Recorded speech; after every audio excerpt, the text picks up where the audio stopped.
Good afternoon. It is 3 o'clock. I'm Joseph Bonanno, live from the Circus Sports at Kentucky Downs Studios. The Titans are back on the practice field today as they continue to prep for Sunday's matchup with the Los Angeles Chargers at Nissan Stadium. From reports at practice, no sign of Jeffrey Simmons, Calvin Ridley, Arden Key, Jahad Ward, Chiga Okonkwo, Xavier Woods, or Blake Hance. Week 9 of the NFL season kicks off with the Dolphins hosting the Ravens on Thursday Night Football tonight. Ravens quarterback Lamar Jackson is expected to make his return to the field for the first time since September 28th. Kickoff is at 7:15. You can catch the Westwood One call of the game right here on The Zone. In college football news day, Nebraska head coach Matt Rule has signed a 2-year contract extension this morning, which will take him through the 2032 season. It also includes a $15 million buyout this year that effectively eliminates him from any jobs in this coaching cycle. For our foundation repair, whatever needs, you need to visit USSTN.com. Breaking news at once, and your home with the Titans involved. This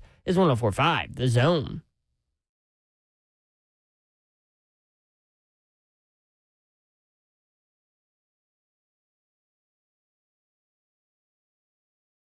Let's jump on in here. 3HL 104.5 The Zone. Thursday it isn't. Throat Punch Thursday. If you have somebody, individual, team, I got somebody. rules, weather, process of anything, Throat Punch Thursdays for you. 615-737-1045. Dawn Davenport is in Berkeley, California, in advance of number 15 Virginia at Cal, 245. ESPN2, you can see her on the sideline. Detective Dawn. I don't know what she's detecting out there yet, but we'll see. 3HL powered by Spring Hill Heating and Cooling, springhillac.com. Probably not doing any kind of detective work on the naked tree people out there. I hope not. That would be a funny assignment, though. Send footage, Babsy. Or don't. Or don't. Slay Dog is here, y'all. I'm in the building. This car ain't got no rule. You ready for this Oklahoma game? I'm ready, you're real. I'm ready, Freddie. So last year, Tennessee had struggles on offense. This year, Tennessee has struggles on defense. Last year, the defense was really good. This year, the offense is really good. It's funny how you can flip and turn around and But if it was a mirror that like you were looking in, fish out of water. So that mirror would be Oklahoma's front seven from you last year. yeah. I mean, you subtract a guy like Peely, but because he was hurt, he was banged up. But I mean, other than that, it's showtime at the Apollo. It is. I used to stay up late watching that. You want to talk about an energized crowd? Showtime at the Apollo. Lane Kiffin was energized. Speaking of Oklahoma, Ole Miss won at Oklahoma last week, 34-26. Yeah. Oklahoma coach, been meaning to play this all week. Oklahoma coach Brent Venables said the Sooners were the better team. Ole Miss coach Lane Kiffin disagrees. Oh, wow. This is funny. Your thoughts following the game? Coach Brent Venables said he felt like he had the better team. Just your overall thoughts on that. That's an interesting take. That's a hot take. You have a better team. I wouldn't have thought that people watching would say that. You know, I felt that we won at their place, and whether that as a defensive head coach you would normally, wish for, and won by 8 points. And I think we left a lot out there. I think we should have won by a couple scores. So I don't know how he evaluated that game, that they were the better team. I mean, we had way more yards, 21 first downs to 14, and we played, 87 plays of offense, and they had 1 sack and didn't force any turnovers. That's a interesting take, but whatever he needs to say. And also following up to He's road not done. trips. Maybe to they Georgia. had the better team last year too, and we beat them. Still not done. Yes, sir. Following up on the road against Georgia. Maybe we had the better team at Oklahoma when we beat them 55-19 in the national championship. Maybe you had the better team at Clemson when we beat them 45-40 in the national championship at Alabama. Next question, my bad. How about that? Okay. Keep it score. Well, you don't want to play with receipts, boy. Well, the significance behind the last one, that was probably the biggest dig. Because you notice he said we won 44-40, meaning we put up 44 points on Clemson. Brent Venables was the defensive coordinator. Yeah, I know. Yeah, no, he got receipts. He got receipts. Like He that's knew the scores and everything. No, he was prepared for this. Like that man, hey man, that man is a junkie about football. Like you can tell he loves it. Offensive genius, nutcase at the same time. But man, you want him on your squad, dog. That's after hearing that, he would fit so well at Florida. He would. Good God Almighty, boy. I don't know what they got to do to try to get him to leave because Ole Miss supposed to back up however many Brinks trucks. Yeah. Not to let him get out of there. Yeah. They can't. They can't, dog. Because you dark ages. Go get that guy at Tulane. Maybe he wins, but he's, and he was a position coach there. I know Kentucky fans like that dude too, because he was a position coach at Kentucky also. But, This buzz around Lane this time this is justified. Oh, that was like a little hiccup justification. This is justified this time.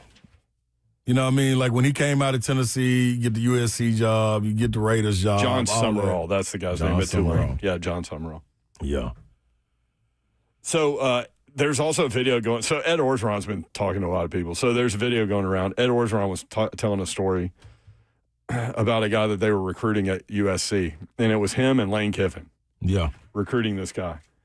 And I think his name was Fred Davis, maybe. They mentioned him by name. Really? But anyway, he was somewhere in Ohio, and he had to be in class at USC on Monday. This was Friday. So if he was in class at USC on Monday, he was at USC. This is how it used to work, right? Mm-hmm. And so Lane was like, okay, let's go up to the school on Friday, get his transcript. That's all we need, and get him in. Yeah. And then he can be in class on Monday. Well, they had a big snowstorm, so they didn't have school that day. So Lane goes, Coach, can you get up there? Find the transcript. Get up there. And so Ed Orgeron goes up there. Snowstorm, school's out. He said I was banging on windows, trying to find out if anybody was here. And anyway, like a janitor opened the door for him, and he was wearing USC stuff, and he was like, I'm Coach O, I'm from USC, blah, blah, blah. He was like, oh, hey, Coach, what's up? And he was like, yeah, do you have access to the guidance counselor's office? Oh. And I was telling this story. Real. Yeah. So he's like, yeah, come on, Coach. They go into the guidance counselor's office, and they're going through papers and files and everything. He finds the transcript, scans it, sends it to Lane. They put it in. They get the kid on a plane. Like Ed Orgeron stayed there. He goes, let's go. And so the kid went. And so whoever was recruiting the kid thought they had him because they didn't think there was any way they could get him there on Monday with the snowstorm and all that. It was either Ohio State or Michigan. I can't remember. Yeah. And anyway, they take the kid. He's in class on Monday at USC, enrolled and everything. And the coach at whatever, the high school coach, was pissed because he was pushing him to Ohio State. I think it was Ohio State. Yeah. So he was pushing him to Ohio State. So he calls Lane Kiffin, who was the head coach at USC at the time. He calls Lane Kiffin and says, where is Fred? And Lane goes, he's in class on campus. Dog. And hung up the phone. That's too real. Want to play these little games? Those two, man. Deals? Yeah.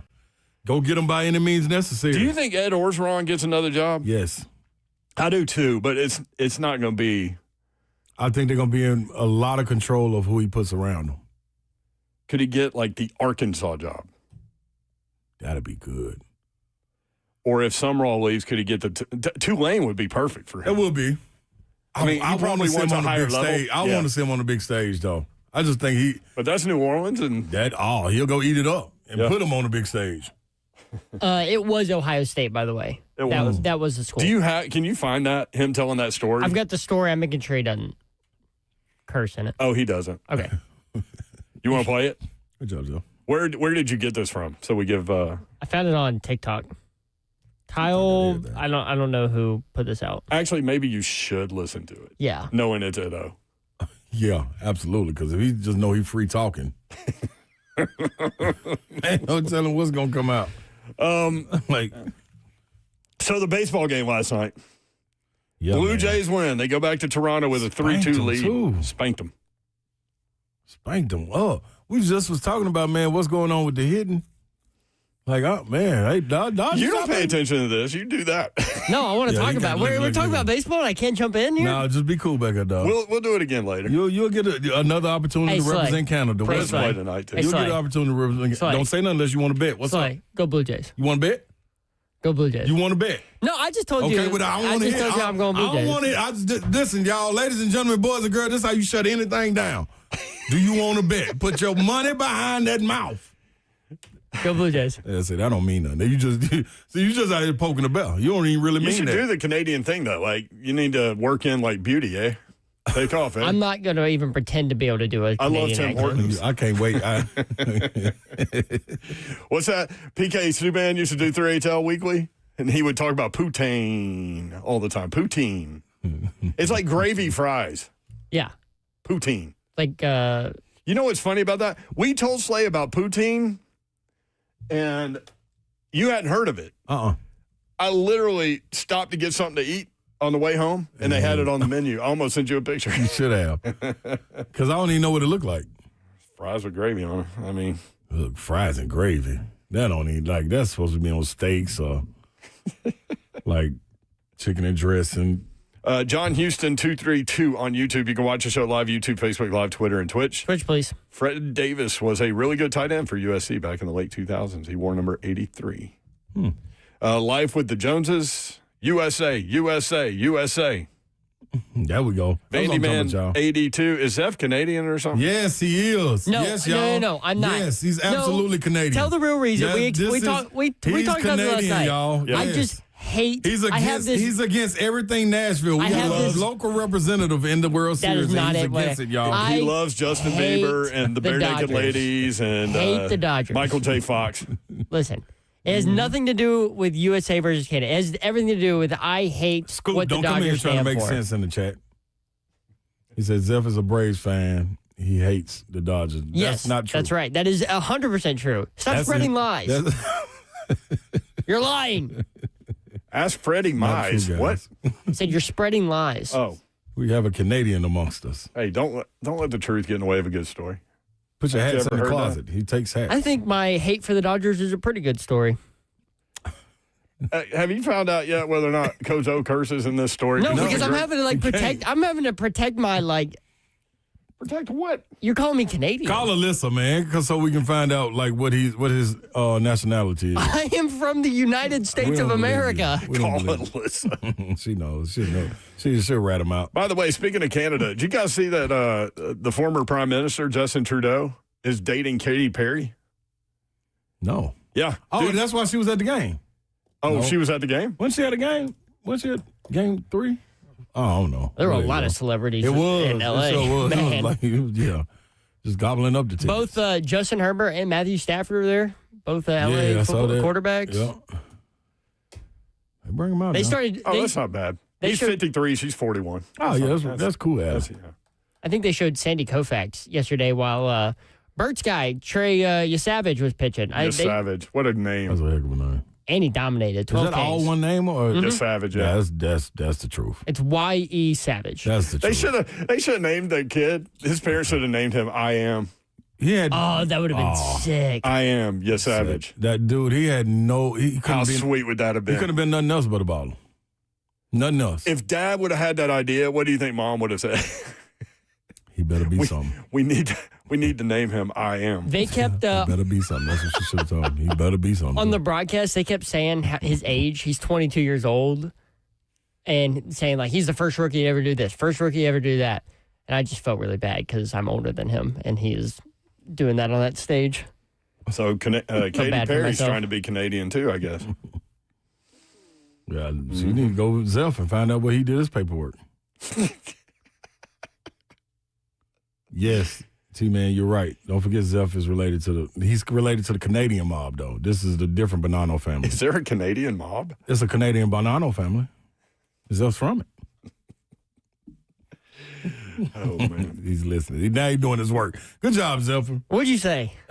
I'm trying to make sure Coach O ain't cussing over here. Yeah, we're going to play this Coach O story. It's worth it. You want to hear it. Also, the Titans have been outscored in every quarter this season. We'll talk about that. Come on, yo. When we come back on 3HL. Oh, man. We got dark mode. Next.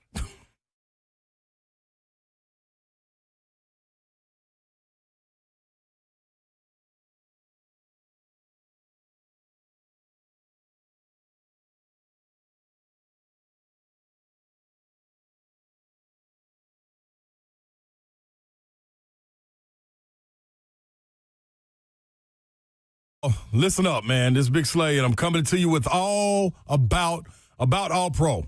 Yes, the experience. It's coming to Nissan Stadium Friday, November 7th. All Pro Dad is on a mission to help fathers. Y'all know how I feel about this. We get an extra day, and it's happening in November. So it's helping the fathers lead and love their families well. Founded in Tampa nearly 30 years ago by the one and only Coach Tony Dungy, Mark Merrill, and All Pro Dad provides resources, training, and events to support fathers as they raise their children for a healthy and hopeful future. So All Pro Dad helps men with their most important job. You know what that is? Being a dad. Now, we equip men in 4 ways. This is it. 1 minute a day, 1 hour a week, 1 hour a month, 1 day a year. You're probably trying to figure out just exactly what that means. But the All Pro Dad experience is fun, interactive event for fathers and kids all alike. Be inspired and connect. That's Friday, November 7th. Register for tickets today at allprodad.com. Affordable quality time for all of you dads with your children. This is the way to get involved. Go to allprodad.com, register, and be there November 7th at Nissan Stadium. All right, want to tell you about Zero Res because it's October. Maybe you want to plan ahead. Well, guess what? Spooky Halloween, and you need some clean carpets. You got family coming for Thanksgiving. Don't miss this. You can scare away the dirt with 20% off from Zero Res. 20% off your carpet cleanings. All you have to do, go to zerores.com/Nashville and enter Spooky20. Spooky20 into the website. Boom, 20% off. And there's just 3 days left before this offer vanishes into the night for the month of October. Spooky20, go ahead and get 20% off your carpet cleaning. 615-535-9376. That is who you need to call for Zero Res. They're the best, and it's spelled the same forwards or backwards if you forget. So go to zerores.com/Nashville and put in Spooky20.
Selling your home can be stressful, but it doesn't have to be. Get a guaranteed offer from Mark Spain Real Estate. There are no showings, no open houses, no stress. Work with the #1 real estate team in the U.S. and close with confidence. Go to markspain.com today.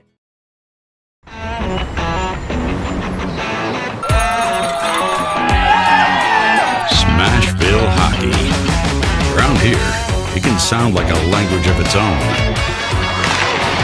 But hey, if you can pronounce Demumbrian, then names like Yossi, Shea, Marchessault will roll right off the tongue. Nashville Predators, only in Smashville. Let's face it, buying a vehicle should be straightforward and stress-free, and that's exactly how Two Rivers Ford has been doing business for decades. This locally owned dealership has a non-commissioned sales team whose only focus is to find you the right vehicle at the right price without the pressure. So you'll actually have a fun car buying experience. Great prices, easy financing, and a non-commissioned sales team. Two Rivers Ford, the South's most trusted Ford dealer.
HL 104.5 The Zone.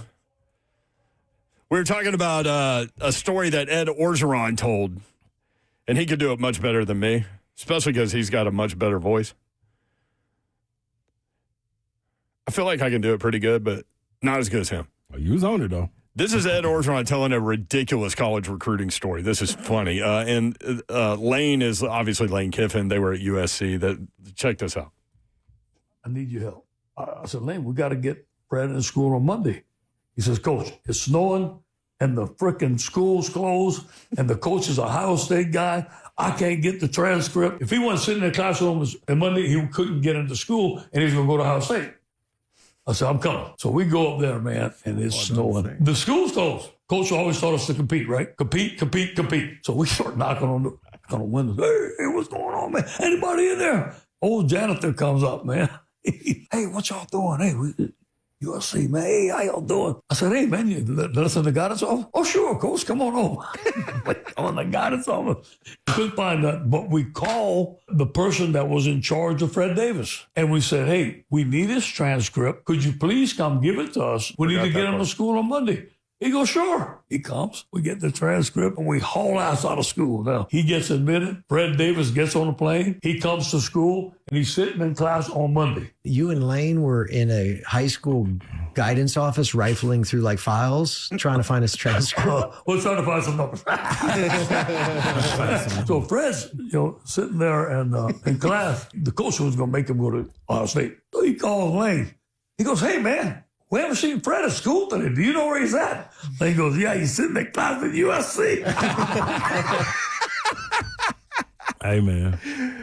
Do you know how many stories Ed O has? He was one of the best recruiters out there. This is what I'm telling you. If that's a story.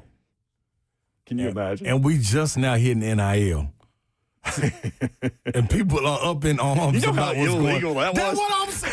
They up in arms about what people getting paid, how they going about doing it. Can you imagine? That ain't even that's not an ice cube off the iceberg right there. That story. No, hey man, what? They are going, hey man, all right. Boy, if the world only knew. They up in arms about this. Man, I wonder how many, a book that I would love to see or somebody have an audio book about stories that were told. You and your teammates stripped to New York. That's the book I want. That's a story.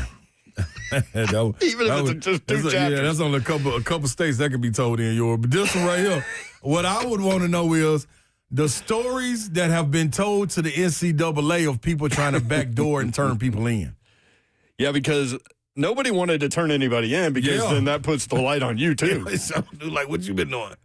Now I got to tell on you. That's why, there's a really famous story, but it's a long time ago, so I know a lot of people probably don't know about it. But Albert Means was a big-time defensive player, and it was Tennessee and Alabama, and he was from Memphis. Yeah. And all these schools were involved. Anyway, the story is that Tennessee turned Alabama in for illegally recruiting him because they had this booster back then. Everybody had like a cash guy and a bag man, and there's so many stories. Yeah. It's so funny. But anyway, the way I was told by someone on an SEC staff that 8 teams turned Alabama in. And that's really the only way you could get something like that done is if a bunch of schools went in. Yeah. It couldn't just be one school. Person, yeah, that's he say, she say right there. Right. So then SEC Media Days, I told this the other day a little bit, but SEC Media Days was coming up, and word got out that that Philip Fulmer, the second he got off the plane in Alabama, was going to be subpoenaed. Mm-hmm. So he didn't go. Smart. So he did SEC Media Days on a video conference from Knoxville. Like the Don that he was. That's how it came across. There you go, Teflon Phil. That's what I'm talking about. Y'all think I'm a fool? I'm going to get off this jet in Alabama? Nope. Not even coming. I'll stay right there. I got a big screen right here in beautiful Neyland. I get to it home. That would have been cold. 615-737-1045. I was there. Dude. In Alabama, not with Fulmer. Yeah. But it was quite a scene. I bet. I bet, dog. Anthony in Nashville wants to hit us on the World Series. Anthony, what up? Hey, what's going on, fellas? Good afternoon to you. What up, man? Ron. Talk to me, Ed. You're looking for a bet for the World Series, man? I got you. No, I'm looking for a bet from Zelf, from a Canadian. Who are you? I am not from Canada. Stop spreading that. Anthony, are you a Canadian? I'm not Canadian. I can't bet you. I only accept Canadian money. Man, I'll go get you. I hit the exchange. I'll hit the exchange. I can get you a Canadian money. I'll hit the exchange. I will say this. We forgot to ask Todd Furman about the World Series yesterday, so I texted him after. And you know what he said? He goes, I haven't bet on baseball at all this year, and I'm not starting now. And I said, well, I said, what would you do? And he goes, I told our guys, he said, the way to play this World Series is money line Toronto on every game because the Dodgers were favored by so much. And then they won again last night, and they've won 3 times. So. I saw they favor going into the night. I don't know. No, they go back this Saturday, huh? Yeah. Tomorrow. Oh, it's Friday. It's Friday, then Saturday Halloween. is Game 7. Oh, that's gonna be spooky. So what you think what did you already bet at the start of this series, Anthony? No, I didn't. So who you riding with? Going by the way the game's going. Yeah, I can dig that. You riding with the Blue Jays? Man, the Dodgers bench they just died. They have, haven't they, man? They have. Their pitching, Toronto's pitching is really stepping up like the Dodgers pitching should be right now. Mm-hmm. Yeah, they should have never. They should have yanked Snell somewhere around the 3rd. They should have had a short leash on him, especially after he gave up 2 home runs in the first because they hit him hard in the first game he pitched. Yeah, yep. So they was already hitting him. So I think it's going to be. I think Dodgers will win the 6th game, and then it's just going to be a garbage bullpen game. It's going to be all hands on deck for the 7th, and I think the Blue Jays will beat them. I think Vlad's going to show up again along with all the rest of Toronto's bats. Man. I hope it goes 7. I Don't like Game 7s, man. Yeah, I do too. Do you think it's setting up, though, for the switch to be hit and us being for a classic in Game 7? I think so. You think Toronto just going to go on and run away with it? Because right now they handling them, man. It ain't even – it's like almost like what the Dodgers doing in this spot. Nah, I think it'll be a Game 7. Okay. All right, Anthony. All right, Anthony. Thank you, man. What did you want to bet, though? He's gone. Oh, damn. Just, that was me. I thought you were done with Anthony. I kind of was. But I did want to know, like, what was he willing to put on it? I was going intrigued. I was intrigued by that. But you wanted Canadian money. Yeah. Another thing. That's the money that Zeph got in his pocket. Yeah, no. Another thing that's been a big difference in this series is defense. The Blue Jays have not committed an error. Man, they've been kicking butt behind their pitchers, haven't they, man? Yes, they have. Yeah, and the Dodgers, on the other hand, have made some costly errors, and they've made some poor decision making in the field. Like last night, Teoscar Hernandez in right field dove for a ball that should have been a single, ended up being a triple. That guy came in to score the next batter. Wait, I think there were 2 outs. Zeph, would you like to inform all the people how you were watching the game? Man. So I was at the environment. I was at the MTSU football game. Yeah, as it was raining. So was I. And I think it dropped down to like 48 is what the temperature dropped down. So it was cold. But tell everybody why you were there. I was there because we have a family friend in the MTSU band. Yeah, they do a great job. And they work hard. We were there to watch him at halftime. Well, midway through the second quarter, we get a text from him saying, "Hey, they just canceled my portion of the halftime performance. Y'all can leave." Meanwhile, Zeph was watching the World Series. He wasn't even watching the football game. No, I wasn't. Which actually turned out to be a decent game by the end of it. Yeah. Tough crowd situation over there. There were more people in the 2 bands combined than there were fans in the entire stadium. That's wild, tough break. And, man, those kids work so hard, and every game goes down to the wire, and they fall just short, man. I was so hoping that they would get able to experience the win. You know what I mean? It's a good feeling. 1-7. I will say I was slightly disappointed that I left before that the last play before halftime, where I guess it was a kickoff return, and then it got fumbled all the way into the other end zone, and Jack State ended up they threw it forward into the end zone, and then someone else out of bounds first. and then someone else jumped on it, and then there were flags everywhere, and then they called it a touchdown on the field, and it was like. And then it turned out like it was nothing. What about when they did the review? I've never seen this before. They did the review in the first half, and Jacksonville State picked up the first down, the call on the field. They picked up the first down, quarterback ring. He didn't have it. So they go to the review. They're looking at the review. The guy goes back and he goes, "We're going to spot the ball in the middle of the 0 and then measure." What? I was like, what? In the middle of the 0. Making up stuff out there, man. I feel you. Listen, you got to keep yourself entertained when things it's ain't cold going. and raining. Yeah, and you're an official. Yeah, you're rough. a white hat. Rough. And you dreamed of doing Alabama, Auburn. Mm-hmm. I do. You know what? I do have a little bit of an early throw punch. MTSU played a really good game though. That team was Jacksonville State was undefeated in the conference play. They scored toward the end to take the lead. And anyway, who coaching them? Still, who did Rich Rod? Who was Rich Rod coaching about 2 or 3 years ago? That is Rich Rod, right? That's what I thought. I thought it was him. They had a shootout with MTSU when Stock was there. I forgot. It was about 2 years ago. Yeah. Mm-hmm. Rick Trickett is on that staff. Okay. Anthony called back. There go my guy Ant. What up, man?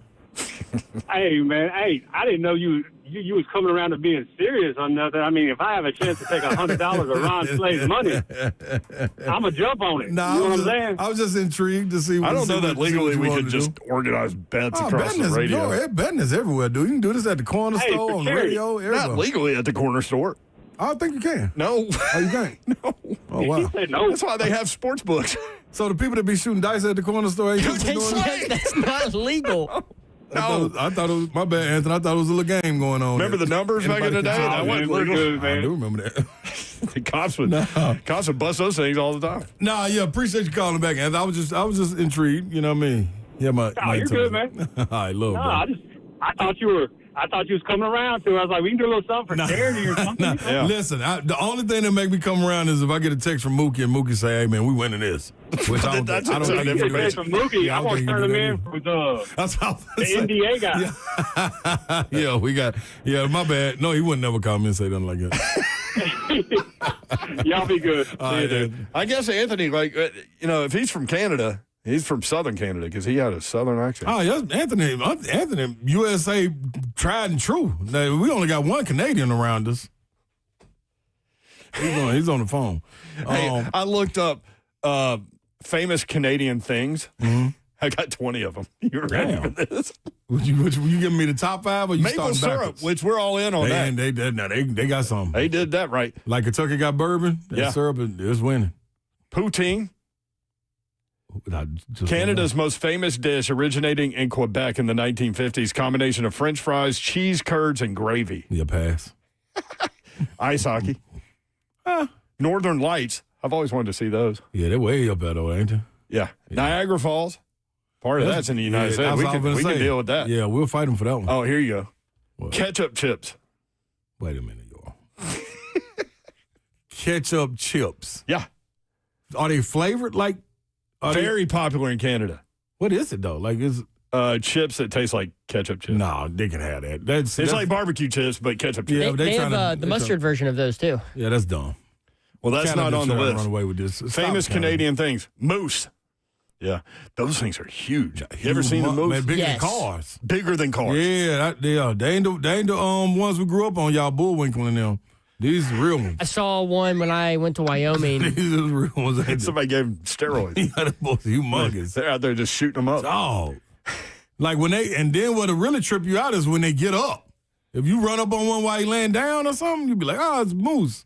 He's big. But then when he get up, yeah. You stop the car and just let them go because they can wreck your car. Yeah, they clearance different. 20 famous things from Canada. Politeness. They're polite. Zeph, Zeph ain't too polite, though. I'm not Canadian. Okay, my bad. Beaver tails. I don't even know what those are. You can't eat them. They just the beaver like the cartoons that like the platypus. Authentically Canadian treat. Basic hand-stretched wheat dough that is deep-fried, crispy, and chewy. Fake bacon.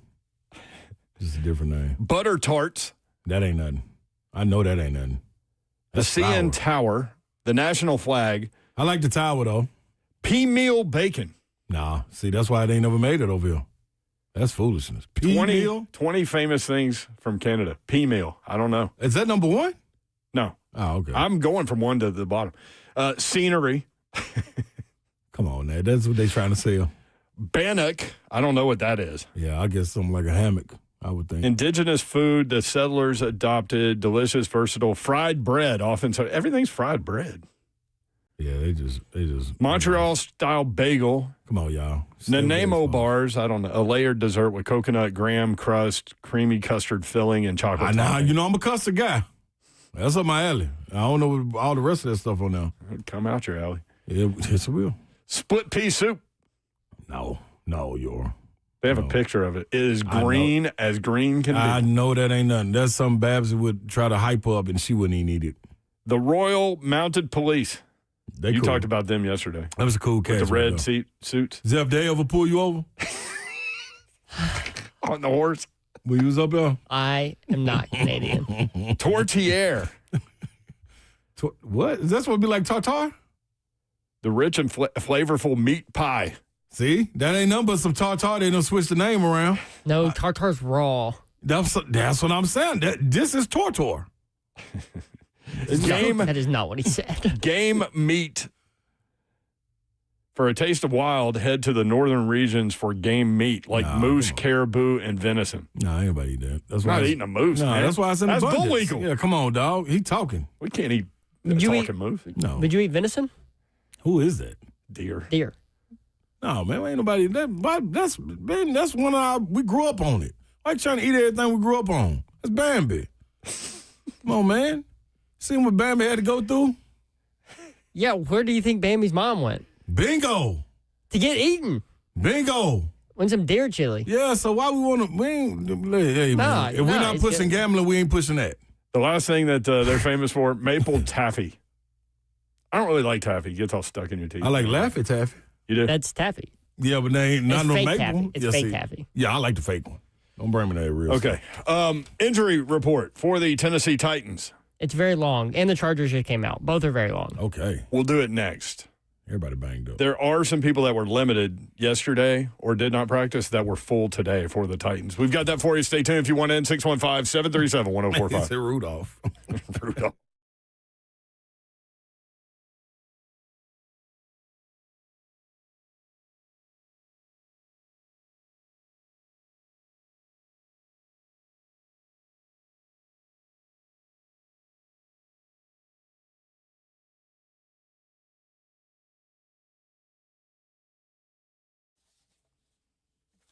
What's happening, good people? MedicalHouseCalls.com. This is healthcare designed for your life, 7 days a week. 615-838-2375. Chuck McDowell bringing it to you direct. Yes, listen, man, primary health care, urgent care, IV therapy, all of it can be handled and taken care of. Me, I'm right there along them lines of that IV therapy, man. After the long weekends of traveling, trying to get back into the groove of things, you want to be feeling great and like yourself on Monday, they got it set up for you where you get vitamins, minerals, nutrients, all going straight to your bloodstream. And it's set up for an IV therapy that fits your needs. So whether it's rapid rehydration, immune, boosting blends, athletic recovery, energy boost, does not matter. You get maximum absorption, giving you rapid results and immediate symptom relief. If you're feeling sick, you know we're in that time of year where you come down with those little colds, little sniffles and things like that, beat it. Primary health care, urgent care, and IV therapy is designed for you. 615-838-2375, medicalhousecalls.com.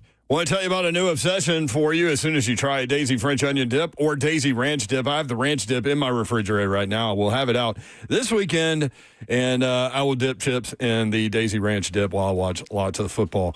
Try them out, man. It's delicious as homemade dips, and they are made with real herbs and spices and other ingredients that you would find in your own kitchen. Not mine, but probably yours. I invite you to snack the proper way. Look for Daisy French Onion Dip, Daisy Ranch Dip at a grocery store near you.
3HL 1045 The Zone. I love looking up a list of top 20 best things about Canada, and one of them is scenery. It's really cool. Got a lot of that up there. I mean, I would put Molson on that list and probably Crown Royal. Is that Canadian? Yeah. I did not know that. Molson is really good beer. Plus, Meg Ryan drank Molson in a movie before she had all the crap done to her face. Back when she was like, girl next door smoke. I forget what movie it was, though. I think it was some weird movie where an old man entered her body. That didn't sound right. What? No, like his soul entered her body and like took over her. So she was like an old man, but she was in Meg Ryan's body. Is that better? No, not really. Injury report. You do the Chargers, I'll do the Titans. All right, you want me to do the Chargers first? Yes.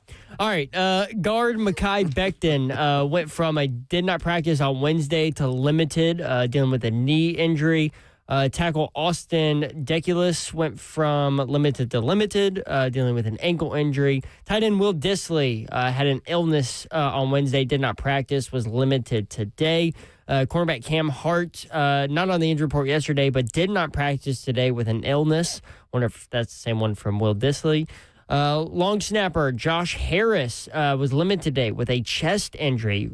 Former Titan and running back Hassan Haskins did not practice either yesterday or today with a hamstring injury. Safety Derwin James Jr. was a full go after being limited yesterday with an ankle. Safety Tony Jefferson did not practice for the last 2 days with a hamstring. Defensive back Deanne Leonard was limited both days with a knee injury. Wide receiver Ladd McConkey limited both days with a calf injury. Offensive lineman Jamari Saylor was limited both days with a knee injury, and he's been in their starting lineup with all their offensive line injuries. The past You okay couple. in there? Yeah, sorry, mouth got a little dry because I'm reading. I thought you got emotional about Chargers injuries. Yeah, no, feel bad for all those guys. Yeah. I do. Cornerback Tarheeb Still did not practice both days with a knee injury. And finally, safety Kendall Williamson limited both days with an Achilles. Thank you.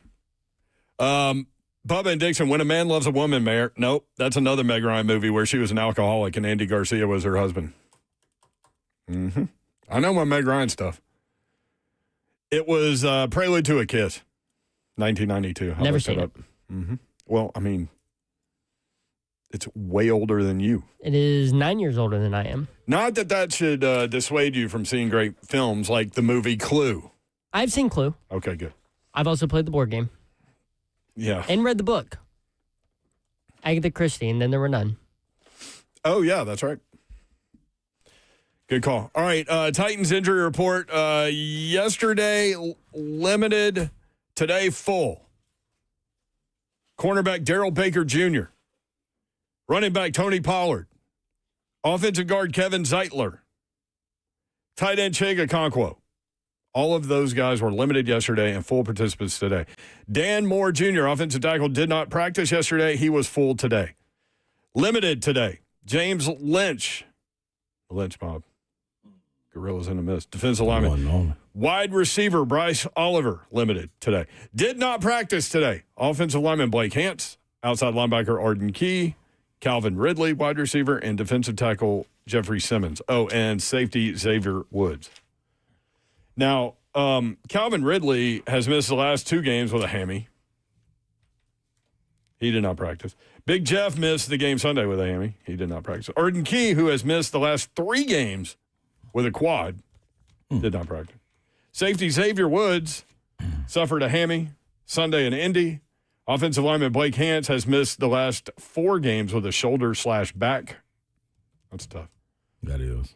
So and that's it. That's the info. I mean,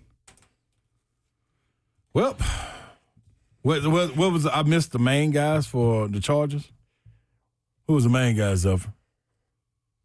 In what? For the Chargers on the injury report, like not the little miscellaneous guys, but like guys like Derwin James and Will Dissly tight end, was limited today. Guard McCoy Becton, who's been starting with them, dealing with some injury stuff, limited today after not practicing. Lad McConkey's a big one, limited both days with a calf injury. And Jamari Saylor, who's been in their starting offensive lineup with all of their offensive line injuries. He was limited both days with a knee injury. Okay, so I'll look at the line right now. I mean, it opened at 10.5. We all know that. Because I need prayers. Yeah, you do, your for what I did. Absolutely. I walked down that road. It's hot. And then it went down to 8.5. I just kept thinking, I got to buy them low. It's like buying stock. It's up to 9.5 now. Okay. That ain't. Let me see. Wow. Carolina is 13.5 against Green Bay. Outside of them, that's a lie. Another bad team. New Orleans Saints are plus 14.5 against the Rams. Tyler Shuck, his first start. Yeah, this is a quarterback, rookie. This. I mentioned 18.5 is what it should be. A couple other great things from Canada: Molson beer, and Crown Royal. Oh, now see, you can get down with some Crown. Yeah, Canada helped raise us a little bit around these parts. We just came up with a marketing campaign. You're welcome, Canada. What is that? Get down with the Crown. Come on, man. I mean, we're just here. It's just flowing. You put a Canadian in a room with two Americans, and this is what you get. You start getting free exposure. I'm not Canadian. I'm just rooting for him. I didn't say you, Zeph. I didn't say you. We know who you meant. Also, I said I liked Molson because Meg Ryan, before she jacked up her face with all the stuff, she was in a movie where she was drinking Molson. I couldn't remember the name of the movie, but I said it's when an old man entered her body. But it was his soul entered her body. Yeah. So she was really an old man that looked like Meg Ryan. But it's a movie called Prelude to a Kiss from 1992. Yeah, it is. And then she jacked herself up. Well, dang. Yeah. She gone. She gone.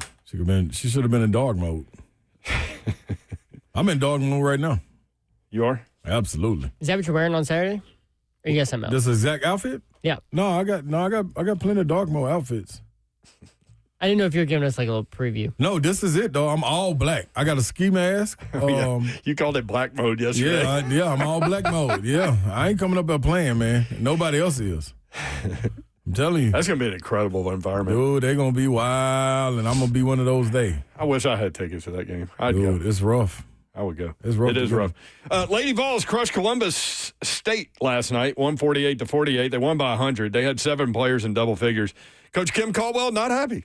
Ask more instead of settling for threes. How would you assess how that went tonight and then going forward into NC State? Our offense wasn't great. It really didn't look like anything we practiced. I think we need to put pressure on the rim and look to play inside out from there. And we're still having a hard time discerning the difference between what the defense gives us and what we kind of create. And so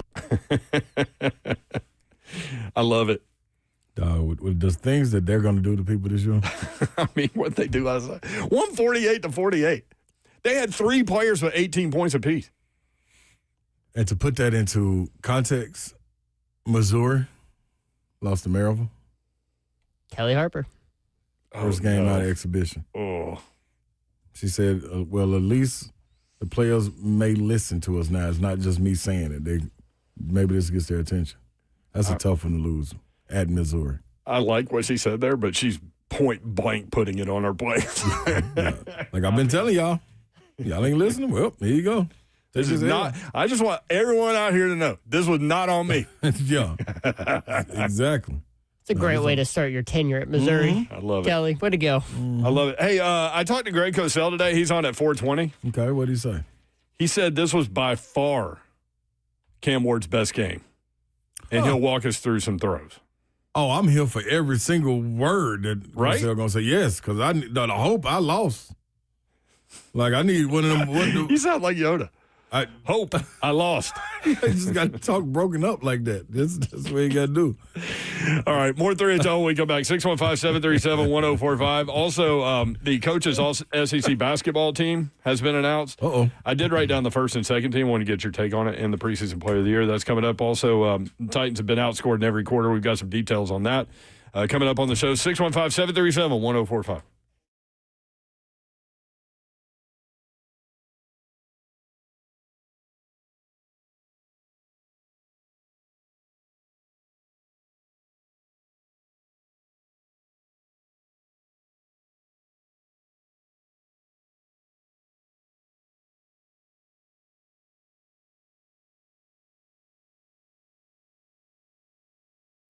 United Structural Systems is a foundation repair and waterproofing company that has served the Middle Tennessee area since 1994. If you have foundation repair or waterproofing questions or needs, these are your guys. United Structural Systems, USSTN.com. That's USSTN.com. When it comes to large home repairs, and a lot of times homeowners pretend you don't see the warning signs. You're afraid of what you're going to hear. This is especially true with waterproofing and foundation repair. It could be something big that needs to be fixed. It could be a small problem now that will become bigger, or it could be nothing. Bottom line is you don't know what you don't know, and you certainly don't want to be sold something you don't need. You need peace of mind, and United Structural Systems is the company that will give you that. More than 30,000 100% satisfied residential customers. USSTN.com. Homeowners trust USS, keeping homes dry and stable. We guarantee our best. Call USS 615-488-7855. Serving Middle Tennessee, Southern Kentucky, and Western Kentucky. Online, USSTN.com. All right, it's getting cold out. Maybe the germs are running around rampant at school. Maybe your kids are sick. Maybe you are sick. And the last thing that you want to do is try and find a time to actually get a doctor's appointment. Well, don't worry. Medical House Calls is here to save you 7 days a week, Monday through Sunday, 7 a.m. to 8 p.m. Same day appointments available, and then next day guaranteed. What do? They come straight to you. They walk in your house, a medical provider at your door, delivering you and your family the care that you need to get back as soon as possible. No more waiting in those germ-filled urgent care rooms or doctor's offices, things that don't fit your schedule, uprooting your life, your kid's life, your schedule to get in to see a doctor. You don't have to do any of that because Medical House Calls will come to you. And they also can have your prescriptions right there for you, so you don't even have to go to the pharmacy to pick those up. Medical House Calls, it's healthcare designed for your life. Here's your phone number, 615-838-2375. Put it in your phone for when you need it. Or you can just go online to schedule your appointment with them, medicalhousecalls.com.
Good afternoon. It's 4:02. I'm Joseph Bonanno, live from the Circus Sports at Kentucky Downs Studios. The Titans back on the practice field today as they continue to get ready for Sunday's matchup with the Chargers at Nissan Stadium.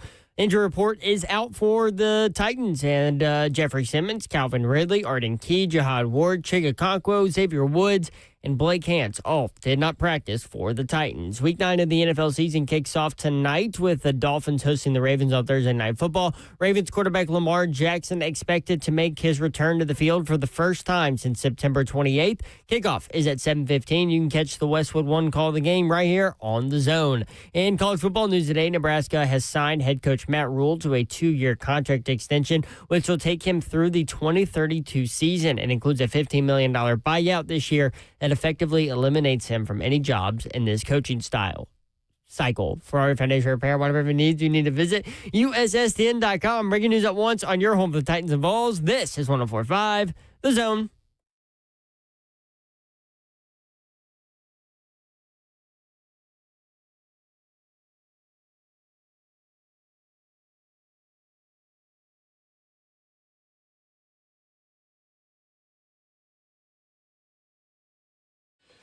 $3HL 104.5 The Zone. Brent Doherty with you on a beautiful day in the Music City.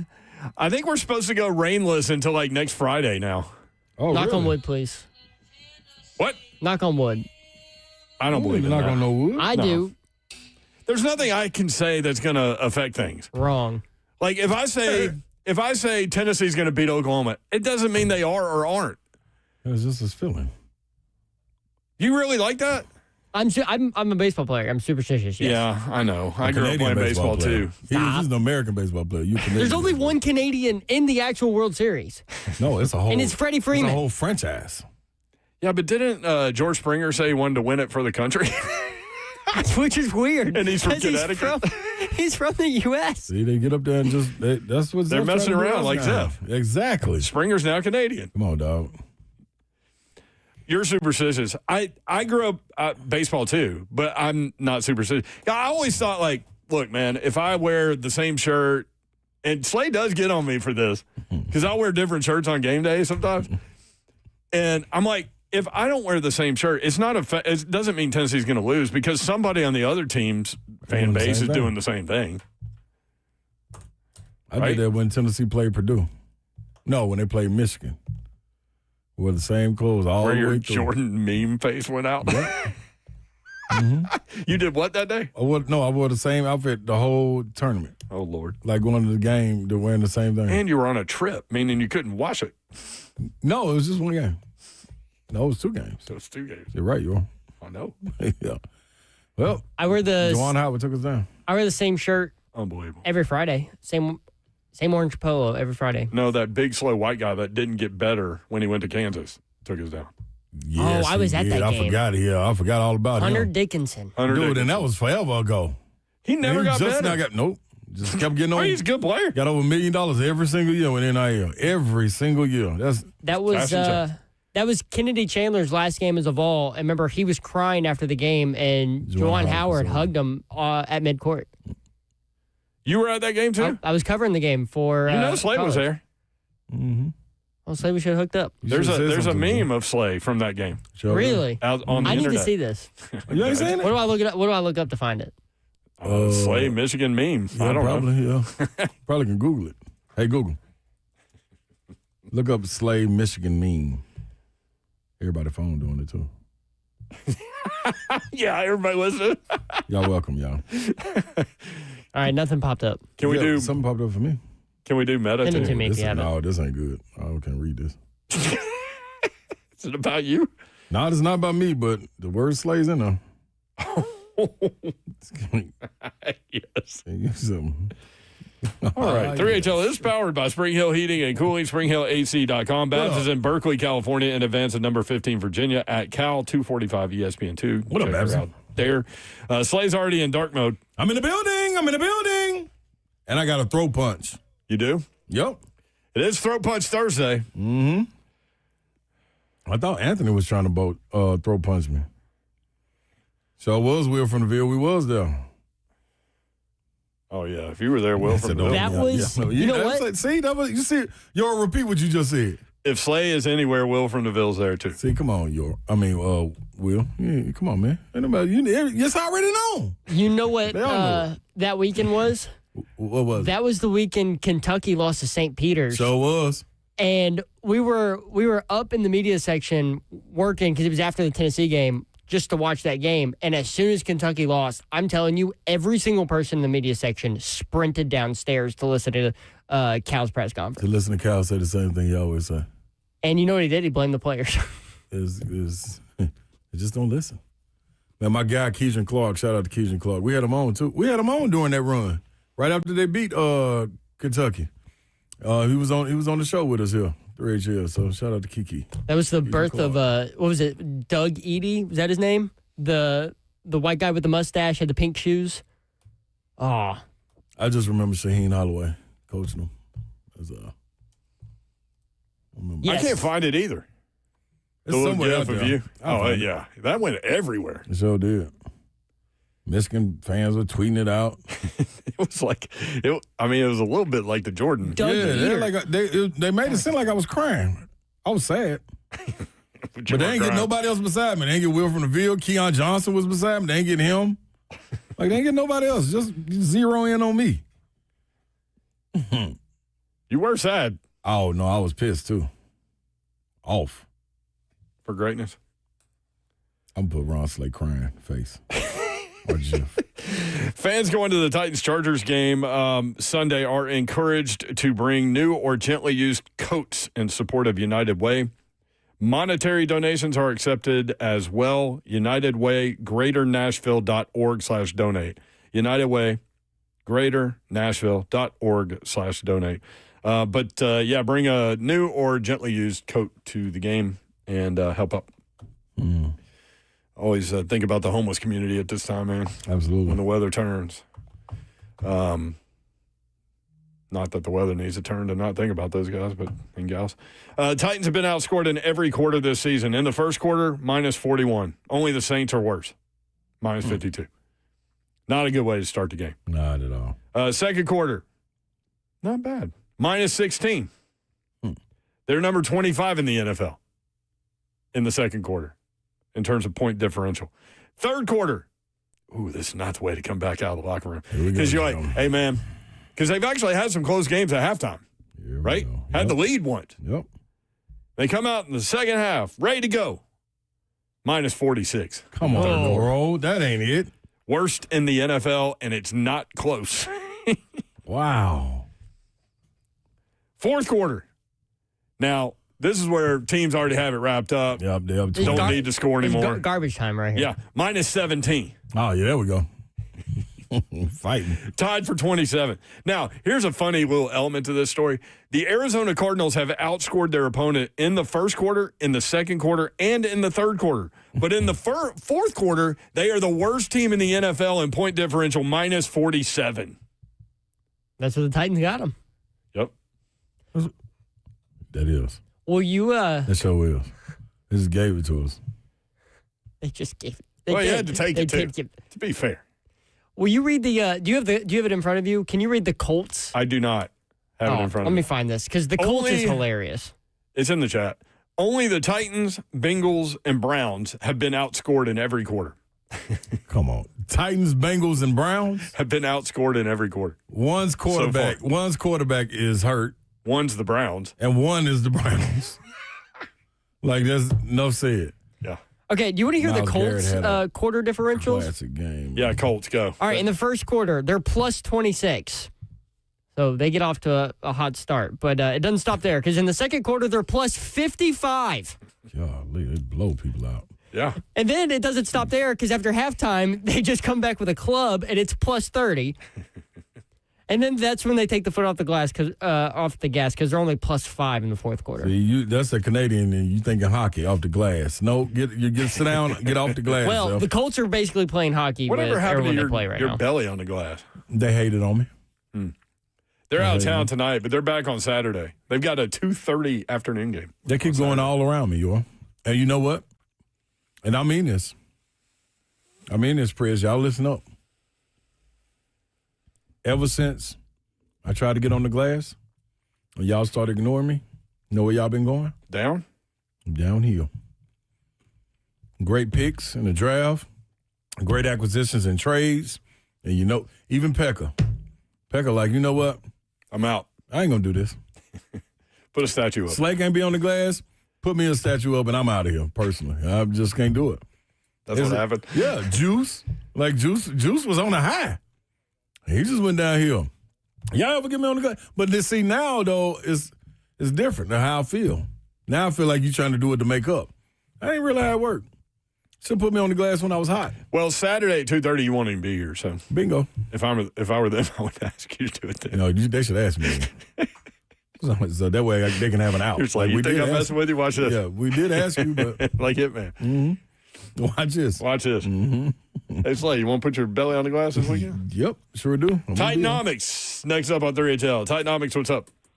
Hey, gentlemen, thank you for taking my call. Yes, sir. I got a quick question. They were talking in covered 2 with Blaine and Zach last segment about who would be the most exciting coach that will come in that will get the whole fan base in the city excited. I say Saban. Imagine him coming in. Of course, he probably would never take the job. Absolutely. But imagine how many fans would come up from Alabama every home game, and how many watch parties they'll have. Because Alabama don't have no team, but this is the closest in the vicinity, right? Or correct me if I'm wrong. Mm-hmm. But imagine the fan base. It will go crazy for Saban. Yeah, I mean, it depends on what part of Alabama, because Atlanta's over there. But, yeah. No, I mean, yeah, I think you're right, Titanomics on all of that. That would be a draw, but there ain't no way. Yeah, Why would he want to do that to himself? Yep. I mean, he does have a. He's on game day right now. He does have a great call time out here, Mercedes-Benz. He does, on the way to the airport. Mm-hmm. That is true. It is what it is. Saban would dare. He wouldn't dare. You better off trying to go get Belichick. Who wouldn't dare? Blaine was asking us that in between shows, though. Mm-hmm. Who do you like? Who are you gonna get? I don't know. Like I have no earthly I said, is idea. Mike McCarthy that guy? And he was like, yeah, I guess. I don't know. But he's like, is it a hot college name? Like, people have talked about Dan Lanning, and Dan Lanning saying, I'm not leaving. He's not leaving, yeah. Or Oregon unless I lose, so I got to keep winning. I told my kids I got to keep winning so we can stay here. Oh, you just got, it's so many, like, it's so much going on. So many holes you got to fill, so many leadership, so much leadership that needs to be installed over there. Like it's far away. I think a name. It makes my head hurt. I think a name that's being thrown around a lot right now is Robert Saleh, the 49ers defensive coordinator. He is. Problem is, he's a defensive guy, so you'd have to hope he'd. I'm not sure that's not what you need. Well, I'm saying you'd have to have the right offensive coordinator to come in with him. That want to stay though. Yeah, because he's gonna get hot. That's what happened with Vrabel. Somebody gonna come snatch him. Well, LaFleur, he left after 1 year. Then Arthur Smith left after 2. I mean, there's another guy. And then people keep talking about, like, somebody hit me with this today, like, I wish they'd just sell the team. I'm like, it's way more likely that Amy Adams Strunk, I'm not saying that she's going to do this, but it's way more likely that Amy Adams Strunk hands over control to, like, Kenneth Adams as opposed to them leaving. Right. Remember, like, 15 years ago, Kenneth Adams went through all of the departments to learn every part of that business? Maybe that happens at some point. I mean, it's going to be in a really bad. He's a great dude too. It's going to be in a really bad state for an owner to sell the team. Like, ain't nobody selling. Like, they're not selling. Like Washington level bad when they had. Yeah, that was forced out. Almost. They're not selling this thing. Yeah, no. Be a fool. But I mean, if you want change, maybe the Kenneth Adams plan is something. Anyway, Greg Cosell said by far Cam Ward's best game. So we'll talk with him about what he saw on the tape. That's next, 3HL 104.5 The Zone.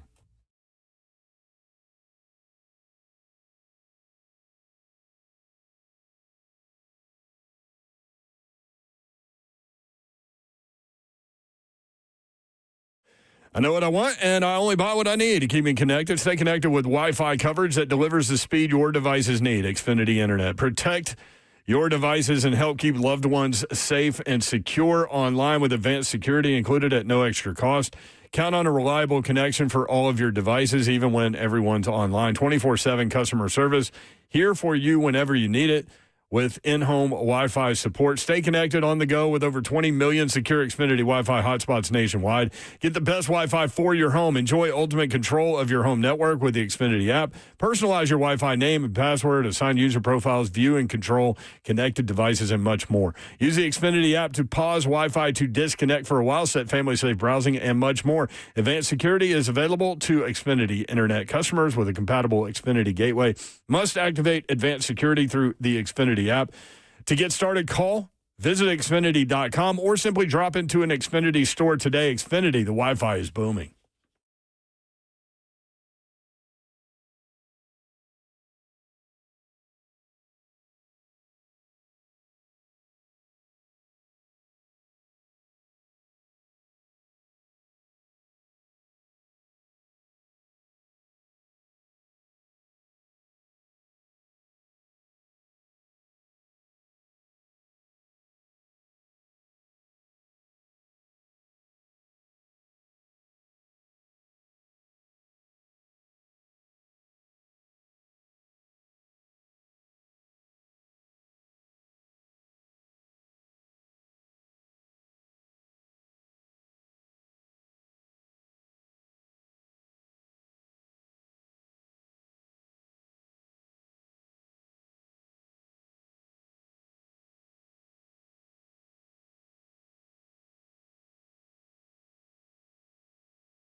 3HL 1045 this home. Brent Doherty, Ron Slay with you.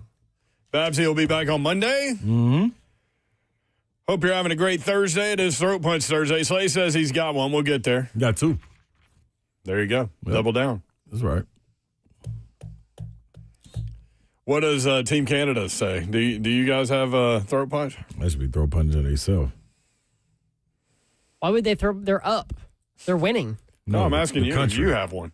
You're representing Canada. Absolutely. I'm not Canadian. I cannot represent a country I'm not a part of. Keep telling us that, Zell. I'm just rooting for the Canadians. We don't believe you. Oh, you like the Montreal Canadiens too in hockey? Yes, he does. No, just the baseball Canadians. I don't care about the hockey ones. Expos, everybody. Greg Cosell, NFL Films, NFL Matchup at Greg Cosell on X. A must follow if you like football. And, of course, if you're listening to us, you certainly like football. I would imagine Greg Cosell joins us now. Greg, what's up? How are you? Gentlemen, what's happening? What's up, Cosell? Dawn has Virginia at Cal this weekend, just FYI. Oh, so she had to go out to the coast, huh? Yep. You've been doing a lot of traveling lately. Yes, she is. And she typically gets overtime games, and she definitely could in this one as well. Wow. So, obviously, the Titans get run by the Indianapolis Colts. Let's start there. When you put the Colts film on, I mean, how much fun is it to watch their offense?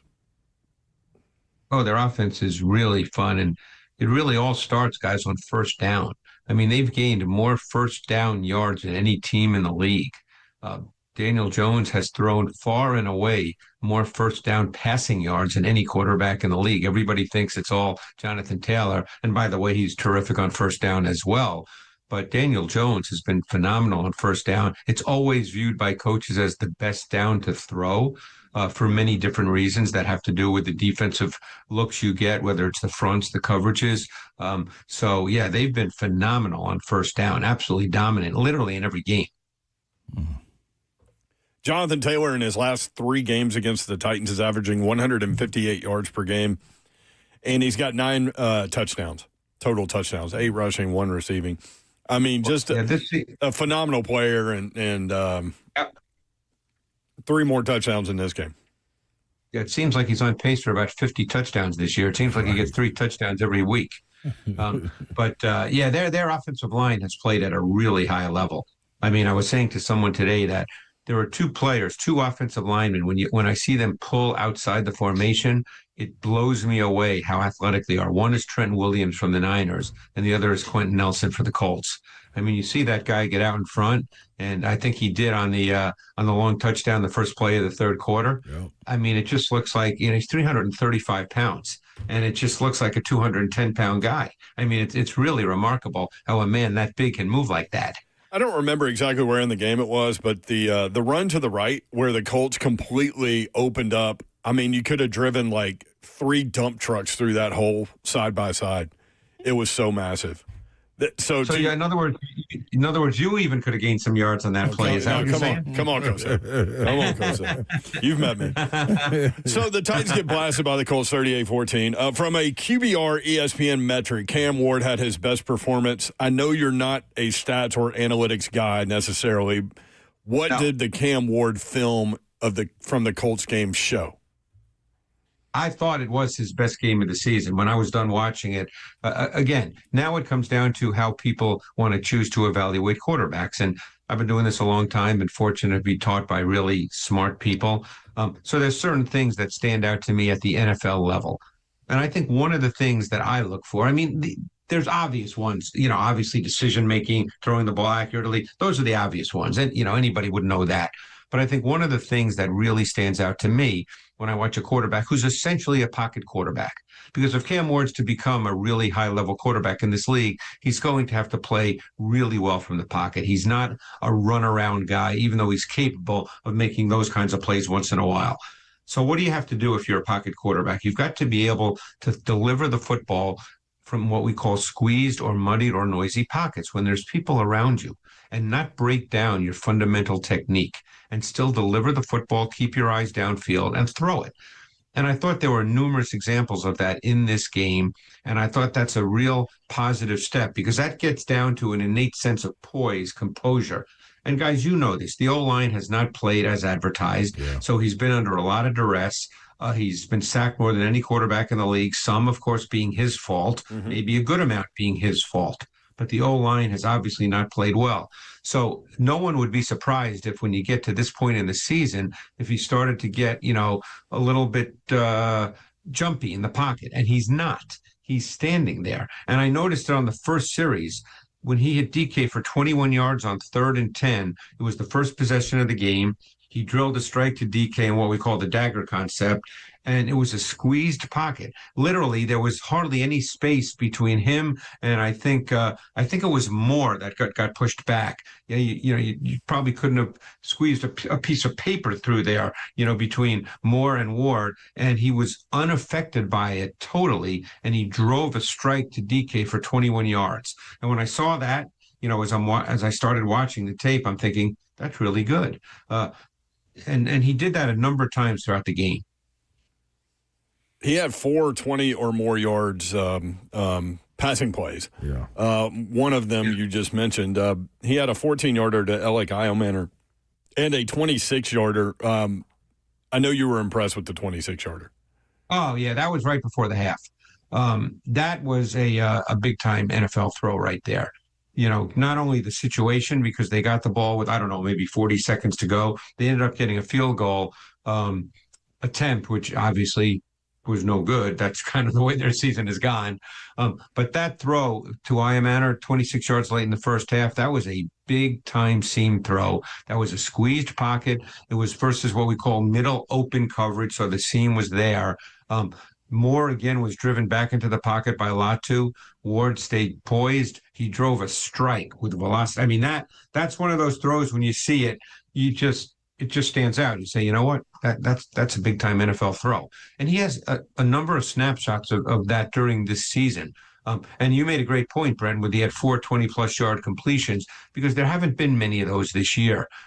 And normally when a quarterback starts improving, and we have no idea what's going to happen this Sunday. So I don't want people to think, I'm saying that all of a sudden he's going to be great. That's not my point. I'm just judging by what the tape showed last week. But when you start to see that, you hope that, maybe he's starting to see it a little cleaner, a little quicker. And by the way, there are still a number of things that the tape shows that he has to work on. It's not as if all of a sudden he's a finished product. But I think there were some positive snapshots in this game that when I was finished, I felt like this was his best game. Coach Sale, what are some of the things that you see these receivers doing that are, as far as their growth and them evolving, getting more experience, especially Iomanner and DK? Have you noticed anything like maybe the routes are getting a little crisper, or I don't know how you put that in the context, but are you seeing growth from them? I would say DK has stood out to me over the last number of weeks. I think he has an understanding of how to run routes. And by that, I mean, I think he knows how to use his vertical stem to get corners to react a certain way, because what you're trying to do is you're trying to make sure you create separation at the top of your route stem. And you do that by trying to get them to turn their bodies or to be off balance a little bit. And these are critical things. Number one thing for a wide receiver when you're playing against man coverage is you've got to separate at the top of your route stem. And that's not a function of speed, of straight line speed. That's a function of multiple things that don't really have a lot to do with straight line speed. Right. And I think DK has really shown over these last number of weeks that he has a very good feel for that. I think Iomanner still needs to work on that. He had some drops this week, which of course were an issue in college, and you're trying to, get rid of that. But I think for the most part, he's shown that there's something there as well. I think those two receivers, to me, really have to play a ton in the second half of the season and see what they are, because it'd be really nice if Ward and the two rookie receivers could grow together. That's good. Was there anything else Titans-wise that you noticed in that game before I moved to the Chargers? Well, their defense was not very good in that game, but, that was probably somewhat expected. Mm-hmm. I'm very curious to see, with the trading deadline being Tuesday, we know what the plan is. And then, look, obviously fans have probably been frustrated now for a number of years because they just have not won a lot of games. But at this point in time, there, as they, I think, have stated publicly, there's probably two untouchables. It's Ward and Simmons. And now they've got to just acquire and accumulate draft picks. They need players. Look, you still go out on Sunday to try to win the game, no question, because players don't think, well, I don't want to win. They go out and they play because don't forget their careers are on the line too. But at this point, as an organization, you're thinking about accumulating as many draft picks as you can and trying to build a competitive roster that surrounds your quarterback. Because that's, if you don't do that, we're going to be having the same conversation in 2 or 3 years. Mm-hmm. Chargers started 3-0. Justin Herbert looked great. They're actually 2-3 in their last 5, but Herbert completing 68% of his passes, 16 touchdowns. He does have 7 interceptions so far this season. Greg, what do you see from Herbert this year? Yeah, well, Herbert's a very, very gifted player. They've thrown the ball way more than I think anybody expected, and I think that with the O-line having injuries, obviously they lost Slater, their left tackle, before the season even began. Then Alt missed 3 games, I believe. So they were playing behind a makeshift offensive line. And surprisingly to me anyway, they were throwing the ball a ton. I think Herbert still has the most dropbacks of any quarterback in the league. And I know with Greg Roman there as the offensive coordinator, that's a very surprising statistic. So I think they were throwing the ball probably more than their offensive line could handle. Because it's not just about the quarterback. When you throw the ball a lot, it's about your O-line. And but Herbert is really gifted. He's right out of Central Casting. Top 5 talent in the league without question as far as the quarterback position. He's their third leading rusher too. They've had injury problems with regard to the running backs, which also leads to all those pass attempts, I guess. But he's their third leading rusher, Greg, with 248 rush yards in 8 games. Yeah, and that's been a big factor. I mean, absolutely for sure. When you see what they do, I mean, look, last week against the Vikings, they had 43 rushes for 207 yards, and Herbert was a significant part of that with his scrambling ability for 62 yards. So, he's been a major factor in I wouldn't say the designed run game necessarily. They don't use him like Lamar Jackson or Josh Allen, but he can scramble, and he's getting big yards when he scrambles. He's not scrambling for 5 yards. He's scrambling for 15 yards, 20 yards. That's been a pretty significant part of their offense. Cosell, real quick, man, before we get away from it, what were your thoughts on Roger McCreary and the way he came along? Did you think he kind of settled into that inside corner spot, and how can he kind of fit in with what LA is doing? Yeah, I think McCurry's a solid pro, and I think he's just a great example of what I was talking about a moment ago. Yeah. They're not going to sign him to a big contract. Mm-hmm. He's probably going to ask for one because he's a solid slot corner. That's what he is. But they're not going to sign him, and therefore they wanted to get a draft pick for him. I'm very curious what happens with the Rams because they have a player in Quentin Lake who I think is a really good player, and he's essentially been their slot corner. But he also plays safety, so maybe they'll put McCurry at slot corner and move Lake to safety. But I wasn't surprised when I saw that he was traded because I know he's in the last year of his contract, and they're certainly not going to pay him big dollars. Would Kevin Winston be an option there, inside corner? As a slot corner? Yeah. Probably not. He did play over 20 snaps this week at safety. I wouldn't say that he stood out to me in any way. Mm-hmm. I'm not charting every play, so I don't know how he's graded by the staff. But I'm sure they want to give him more and more snaps each week to see if he can be a guy going forward. Because let's face it, Woods is on a 1-year deal. Diggs is closer to the end of his career. Obviously, they signed Hooker. He's probably not going anywhere. I'm sure they would like their safeties next year to be Hooker and Winston. So I'm sure that Winston's going to get a lot of snaps in the second half of the season.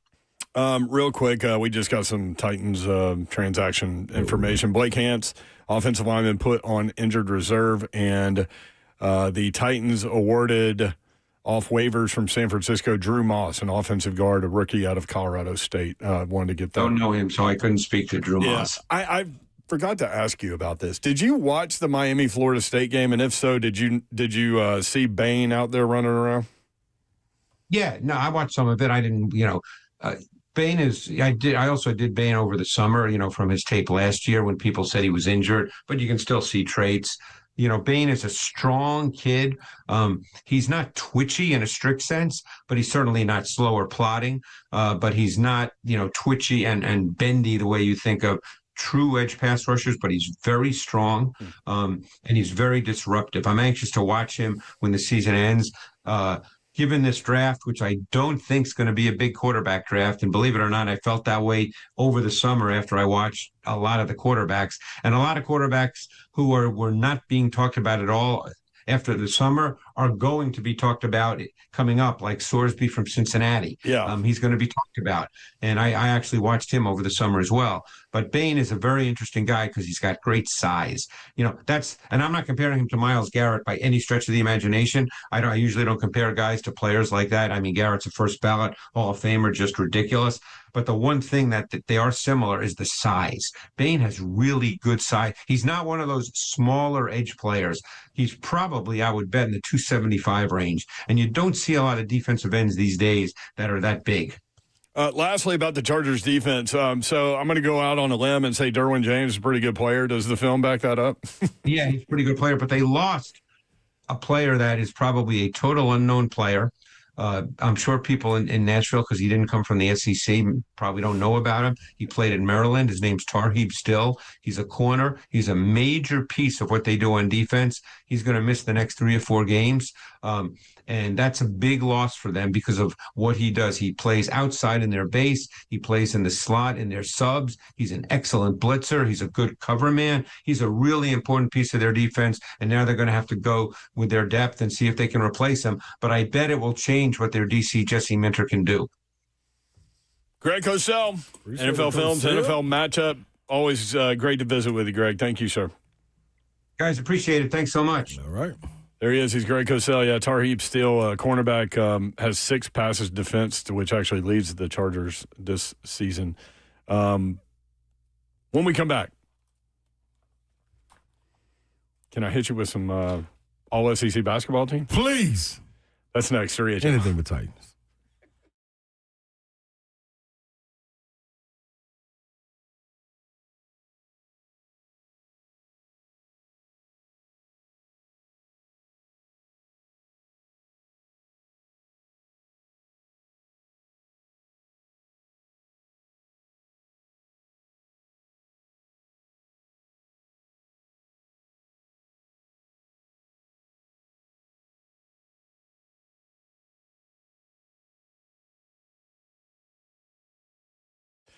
BrentwoodJewelry.com. Check out the website for all of the jewelry items that they have there. The Imamali family doing great work at Brentwood Jewelry, 7012 Church Street in the heart of Brentwood. And they've been there for a long, long time. For more than 50 years, Brentwood Jewelry has been proudly serving the Brentwood community in Middle Tennessee with exceptional style and exceptional deals every day. As a family-owned and operated business spanning 3 generations, they are deeply rooted within the community. From Salem's service in the Special Forces to his sons serving as local firefighters, the Imamali family dedicated to giving back. In a time that's imperative to support local, you can do that by shopping at Brentwood Jewelry, and they can help you with any of your gifting opportunities throughout the course of the year. I do want to let you know about a really cool event that they've got coming up. You can join us for an exclusive evening of style and sophistication at their Whiskey and Watches event on Monday, November 3rd from 4 until 7 o'clock. Immerse yourself in luxury as you sip fine whiskey while exploring stunning timepieces like Bremont, Rolex, AP, Omega, Elang, Moser, Cartier, and many more. Don't miss this chance to elevate your collection and indulge your senses. Again, the Whiskey and Watches event, Monday, November 3rd from 4 until 7. Brentwood Jewelry, 7012 Church Street in the heart of Brentwood, just off Franklin Road. Exceptional style, exceptional deals every day for more than 50 years. Visit BrentwoodJewelry.com. Sometimes it is time to upgrade things in your home, and that could be your windows and your doors. And Pella is who you need to call. Pella Windows and Doors of Nashville. The absolute best. I can tell you that because I have used them numerous times now. In my rental property, we had to do all of our windows and doors in that, and that entire process was amazing. And then over the summer, I would have bugs crawling into my windows in my home, little tiny bugs. And so it was time to replace those windows as well. And Pella Windows and Doors of Nashville was the absolute best to work with. from Brittany, who handled my order and all of that, to the installation, to the after installation. Haven't had any issues at all, and they're the best. And they let me now give you a Dawn deal. So for the month of October, this is a good one. 50% off qualifying installations and 0% APR for 48 months. Plus, on top of that, they're celebrating 100 years in business, so you get $100 off each window or door that you order. Schedule a free consultation. Have them come out, give you a quote, check it all out, tell them to give you the Dawn deal, and you can easily do that online. Here's your website, PellaNashville.com.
I mean, the real start coming up on Monday. It's here, baby. Brett Doherty, Ron Slay with you, 3HL 1045 The Zone. Big congrats to Candace Parker on being selected into the 2026 Women's Basketball Hall of Fame class. Big time and dope for her. Way to go. For people that haven't been, the Women's Basketball Hall of Fame in Knoxville is so cool. Absolutely. The events they throw there, they always throw parties there. Yeah. I've been to like 2 or 3 of them. Have you? It's a good place for real dope. Coach's All-SEC basketball team has been announced. First team, LeBaron Philon Jr., Alabama. Philon. Tashad Pettiford, Auburn.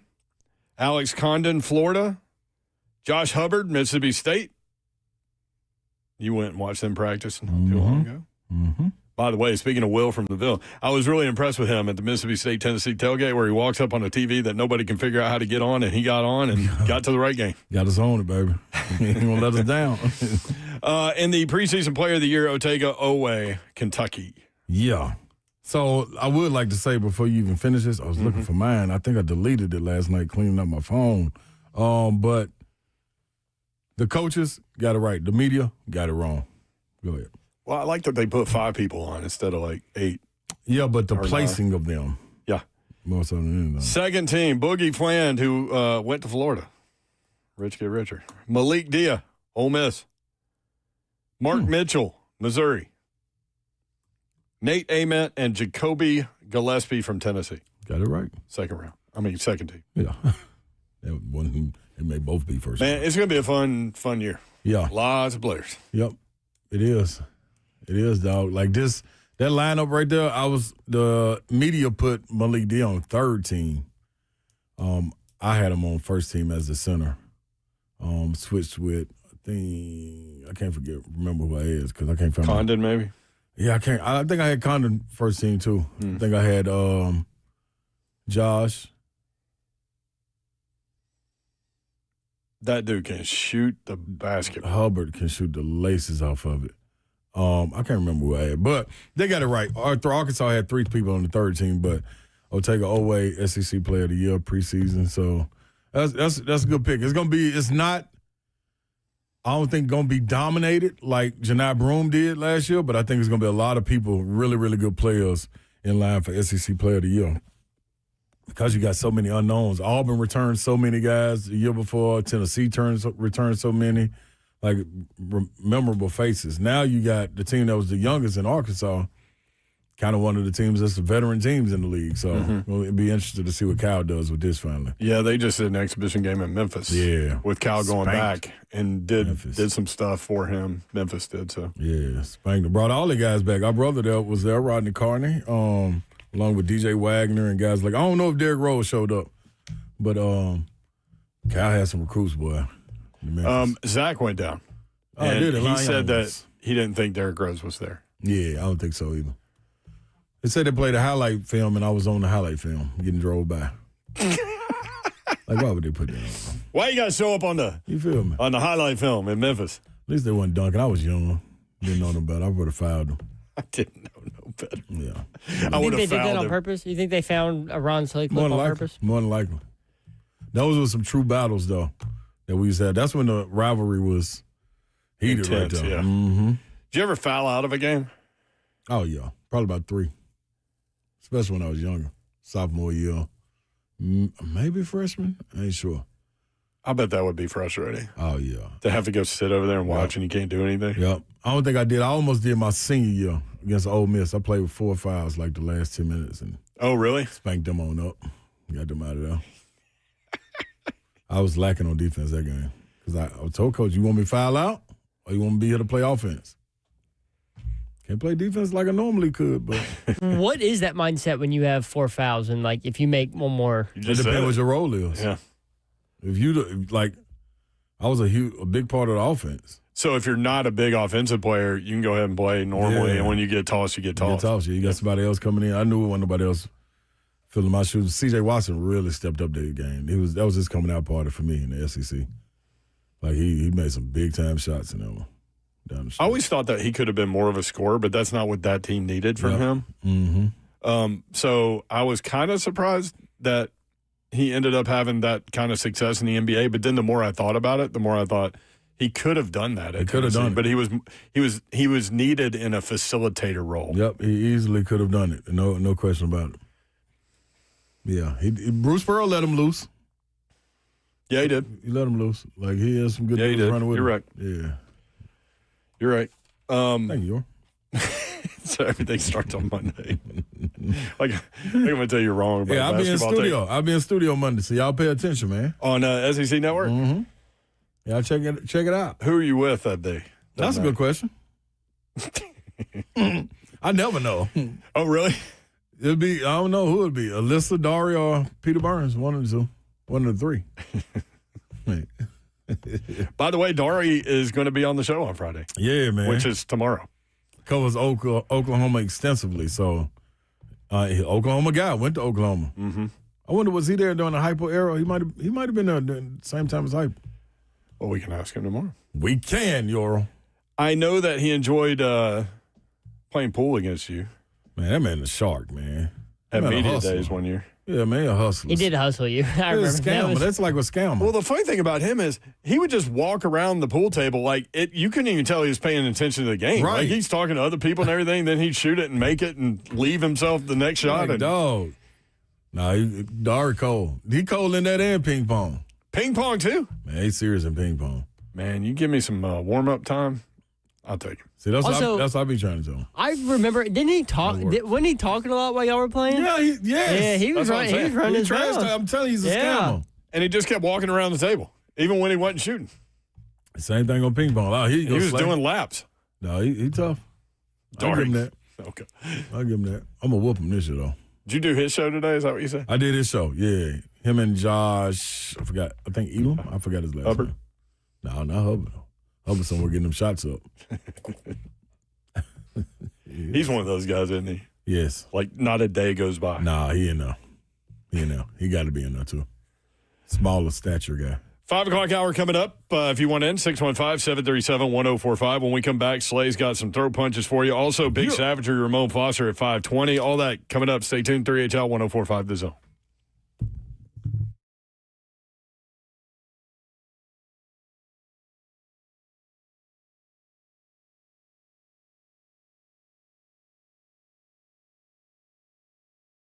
I will be eating some Daisy Ranch dip over the weekend, watching games. Daisy French Onion Dip is great, too.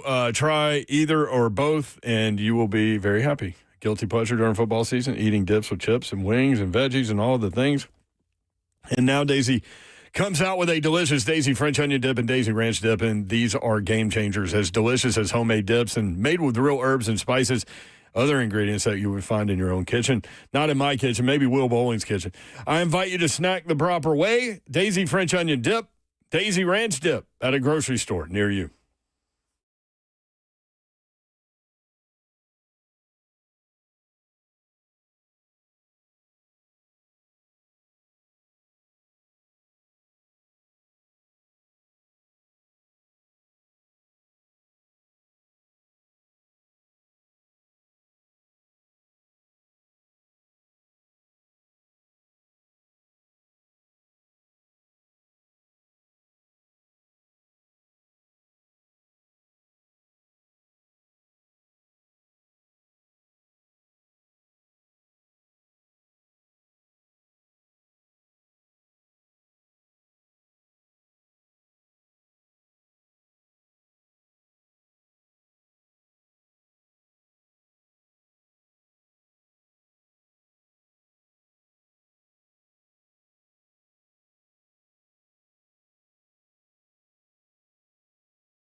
Good afternoon. It's 5:01. I'm Joseph Bonanno, live from the Circus Sports at Kentucky Downs Studios. The Titans back on the practice field today as they continue to prep for Sunday's matchup with the Chargers in Nissan Stadium.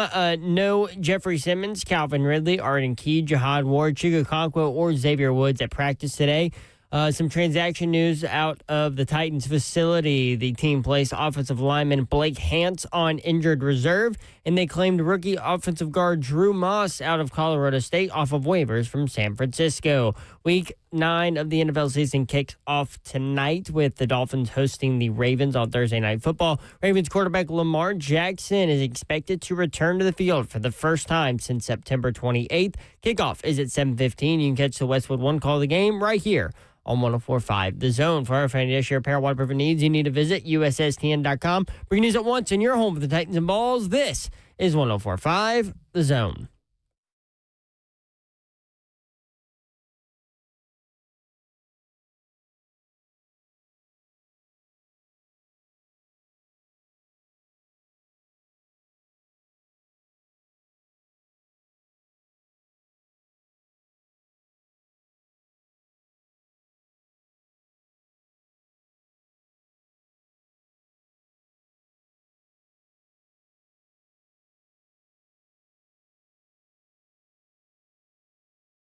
.3HL 104.5 The Zone. It is Throat Punch Thursday. Slay's got you covered here in just a second. If you want in, 615-737-1045. 3HL is powered by Spring Hill Heating and Cooling.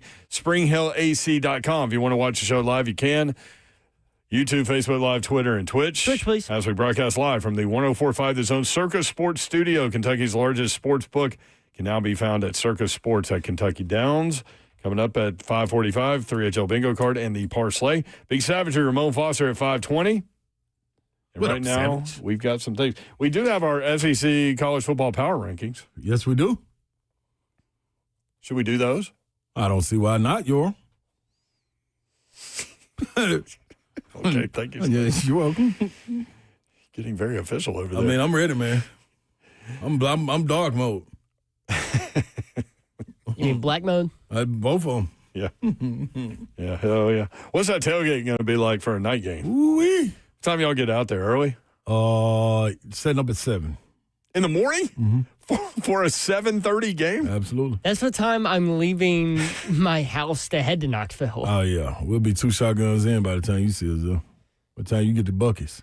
Well, I think we're pulling up around, we'll be there around 11 Knoxville time. So Will y'all get me the I'll be taking a nap by then. spicy trail mix from Buc-ee's, please? yeah. Canadian, I'm telling you, I ain't said doing nothing yeah. for no American. Now you say yeah, like yeah. Yeah, it's just an odd request. Canadian, that's Canadian. What do you mean though. that's an odd question? Oh, odd question. What? I said odd People love request. trail mix. I'm not alone on this No, island. you're not. Especially from Well, Buc-ee's. I never Anything said. from Buc-ee's. I just said it was an odd request. Why? What do you want me to request? Yo, if I I go don't by there, I get it. Don't you worry. Americans take care of Americans. See, Slay's got me. I'm man. not Canadian. I mean, you just say yeah, like I'm gonna come wake would. you. You know what? I'm gonna come wake you up from your tailgate. You are now. during the World Series. During the World Series, you're as Canadian as PK that's Subban. all I'm saying. Was I Canadian when the Braves were in the World Series? No. All right, SEC Power Rankings. You do that before Throw Punch Thursday? Yeah, 16, Kentucky. Sorry, kitty cats. Yeah. So they drop a spot. They know. They're 0-5. They've lost 10 consecutive SEC games. Kentucky. Yikes. Their last SEC win was at Ole Miss last year. Just dropping them. Number 15, Arkansas. They've been playing tough, man. They've been hanging tough like New Kids on the Block. Hanging tough. Trying their best, man. So they dropped 4 spots yeah, from thanks, our man. last week. I'm gonna just give you the updates of how far they moved. Arkansas did? Yeah, I they mean, dropped them part 4 of this spots. is we're anticipating a loss to Mississippi State this weekend. Can't do that in a power ranking. Well, it's our power ranking. So Based off what's we can do whatever we want in the power Based ranking. off We can what's do what we happened. want to do in America, Zell. Okay, keep going. I mean, if we want to put the Toronto Blue Jays. Oh, I'm sorry. Yeah, Yeah, Toronto Blue Jays are number 1 in the SEC Power Rankings no, this they're week. not. Not an American power ranking. Okay, number 14. American power rankings.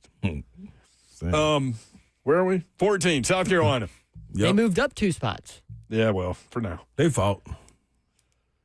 They moved up 2 spots. Yeah, you had them 16 last week. Oh, well, yeah, they're not 16 right now. Yeah. That's Close game Kentucky. versus Bama. Yeah, there's some worse teams out there. Should have beaten Bama. Yes. By the way, that's some incriminating tape on the game-winning touchdown where my man for South Carolina could easily knock him out of bounds and he puts his arms up and lets him go by. Mm-hmm. So then I started thinking about Tennessee versus Oklahoma last year. No, I started thinking about was he trying to let him 100%. score so they could get the ball back? 100%. Because So everybody got outraged for no reason. Yeah, I think he took it upon himself to let him score, too. I think everybody else It was wasn't kinda instructed. Yeah, you know what I mean? Everybody It was chasing that dude. Yeah, so. it was like a stop him at the line of scrimmage or let him score situation. Yeah, that's how I felt. Yep. Okay. Just wanted to make sure. I'm with you. 13, Florida. Drop a spot. They get Georgia. Oddly enough, that point spread's only 7.5. They count the rivalry and thinking they're gonna turn coming out the bye week and then the bump from the interim. Like, yeah, ain't nothing that gonna matter. By the way, speaking of boy bands, the Vanderbilt band at halftime did a boy band tribute thing. And so I recorded this is going to sound like a flex. It's not. This really happened. But I recorded the part where they did the Backstreet Boys, and I sent it to Nick Carter, and he wrote back in all caps, OMG, that's awesome, exclamation points. He should come down and perform with them. He should. Mm-hmm. He should. Where are we? 13, Florida. 12, Auburn, fighting Don Davenport. Yeah. They move up 2 spots. Yep. For now. Yep. Number 11, LSU. Drop a spot. Which they should. Send it to the governor.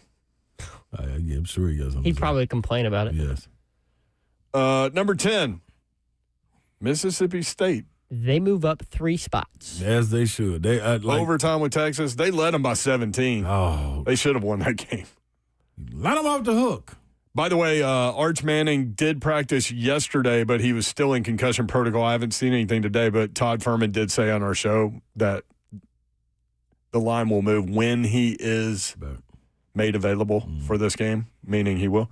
So it's minus 3.5 right now. Is it 3.5 now? Well, that was on ESPN, but on the I think it was 2.5 when it opened. And then it went to 1.5, and then went back to 2.5 on FanDuel. That's the only one I look at. Okay, that's what I'm about to look at. Go ahead. Number 9, Missouri. Drop 2 spots. Tough game at Vandy. Would they have gone for 2 had that Hail Mary ended up in the end zone? Missouri, yeah, Eli. Yeah. Because try to win it, don't play overtime. Yeah. Eli ain't playing around. Get up out of here. Lucky to get in that spot. Number 8, Oklahoma. They move up a spot. They can move up several spots if they win this weekend. Right, Zoe? Mm-hmm. It'll be a big one for them. 7, Texas. Jump a spot. 6, Tennessee. 2.5. I think the top 6 are going to stay relatively even. 5, Vandy. Oh, they drop a spot. 4, Ole Miss. They flip-flopped. Yeah, Ole Miss with the win at Oklahoma. Yeah. 3, Georgia. Yep. Because they beat Ole Miss head up. Only reason. 2, Alabama. Yep. Which makes it number 1, Texas A&M. Rightfully so. And MZ. What do y'all think about Marcel Reed and the Heisman Trophy? I think it needs to be talked about a little bit more. I don't think it's funny what happens with the quiet quarterbacks, the guys that are. He's a really quiet guy. Yeah, you know what I'm saying? Like, and I think Elko does a lot by protecting them, his players too. Like, I literally see no quotes from him, but I have one in front of me. Do you? Mm-hmm. Yeah, see, Elko, if you watch him, man, like, it's a lot of times he doesn't let his players speak, but he has them in the room with him while speaking. So, I don't know how you get out there and do you? I guess it's just in play, showcase it in play. Let your play speak. Well, he has the highlight tape, too. Yes, he does. Do you think him and Pavia are on the same level or should be on the same level in the Heisman conversation? They're 2 completely different players. I get that. Nope. I don't. Who do you think's higher? Marcel. Okay. I agree with that. Yeah, to me, it's not even close. I'm just saying we've heard a lot more about Pavia and the Heisman than we have Marcel. I think a lot of it is what he's talking about. Yeah, like he sells it. You know what I'm saying? Like when Grant he's supposed to. You know what I'm saying? Like who didn't sell it? Desmond Howard sold it. Charles Woodson sold it. Well, and how many Mizell, opportunities has Vanderbilt had to have this opportunity? in terms of like using this to sell Vandy football. So with the light being shined on it, is no question. Like high school players are watching this. Yeah. So if you're not pumping him up for the Heisman, and I'm a high school player, I'm like, hey, you're not even supporting your guy. Yeah. This is what this quote I saw from Marcel Reed. I love it. You don't have to rush the process to try to get where you want to go. If you sit behind and wait and watch the players and grow in your craft, whether you're on the scout team or whether you're going with the ones or twos, it doesn't matter. Go hard every day. Wait your turn. Your name is going to be called, and you better be ready.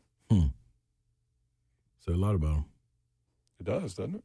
I mean, like you're undefeated. You got big wins. You got wins on the road. Yeah. You got a throw punch for Throw Punch Thursday? For me? Yeah, absolutely. And Marcel, the other yeah.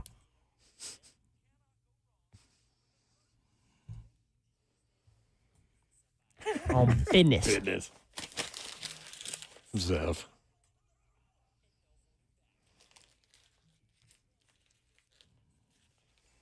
I mean, with the Canadian producing the show, we do have kind of an international representation now with 3HL. We do. We sure do. When did you guys get a new producer? That's what we saying. We saying bingo. We saying the exact same thing. We never knew that you were from there. I'm not Canadian. Until you know what I mean? I you just hate the Los Angeles Dodgers. It took this to bring it out. It's all right. Yeah. But anyway, Throw Punch is not going to be Zeph, y'all. I know what y'all thinking at home. But ladies and gentlemen, boys and girls, my Throw Punch is going to...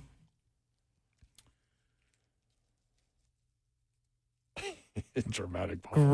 Great decision right there. Yeah, the country of France. Oh, my. Okay. So it is international. Yeah.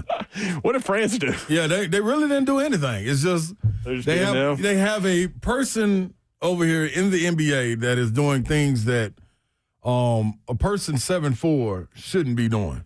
And that person is Victor Wembanyama. Yeah.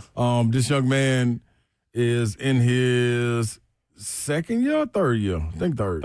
Third year, and the numbers that he's putting up are ridiculous. 31 points, 14 boards, 3 assists, averaging 4.8 blocks a game. Like, this is 4.8. It's silly. It's silly. The ball handling and everything that he's displaying game in and game out, he's looking like one of the most skilled players to ever play the game. And that's saying a lot because I thought Kevin Durant was one of those guys. And he is. But this guy coming along and doing what he's doing, if you watch him night in and night out, he's going to do something to have your jaw on the ground. Like, you're going to be in the OMG moment. The man blocked a shot at the top of the square. The opposing team got it back. Tried to shoot it again. He blocked it again. The San Antonio Spurs player went and saved it from going out of bounds. I was going to say, he blocked shots and keeps them in bounds. Yeah. Instead of kicking it to a point guard to bring it up, they pass him the ball. The tallest guy in the whole arena to bring the ball up. And what does he do? Not drive to the basket, shake somebody, go dunk on them. He pulled up at the NBA logo right after half court and hit a 3. Like, it's like, what are we supposed to do with this, man? So I understand, man. You're throw punching the entire country. For creating this young man. You get throw punched, and we thank you for him, though. You know what I mean? Like, what he's doing for the world and opening eyes to this right here is amazing. So, France, you get my first throw punch. I've got a basketball-related throw punch, too. Ah, look at this. 'Tis the season. My basketball... Is it about the Raptors? That's what I was thinking. No, it's not. The Vancouver Grizzlies? It's about Kendrick Perkins. I don't know if you guys... Okay. I don't know if you guys saw this, but he was on this Out the Mud podcast earlier this week or last week, and he was talking about John Morant. And this is what he said about John Morant. If you F up, not only do you make you look bad, but that make me look bad. They recognize you because of me speaking highly of you. It ain't no coincidence you went from having 3 games on ESPN to 52. This was throw punch worthy. Oh, man. What do you mean that you're the reason John Morant's name means something in the NBA? That's some narcissism he right was there. the 2nd overall pick. And that word gets thrown around too much, but that is it, yeah. ESPN. He's taking credit. Come on, man. How do you Ja take, Morant's how do you career? take credit for a whole man's career? Man is electrifying as he is. Like, come on, dog. Yeah, he did go too far with this. That's a good throw punch. All right, Slay's got another throat punch. We'll do that at 5:45 with the Parsley and the 3HL bingo card. Big Savagery, Ramon Foster coming up next. Also, your chance to win Titans-Chargers tickets. Stay tuned, 3HL.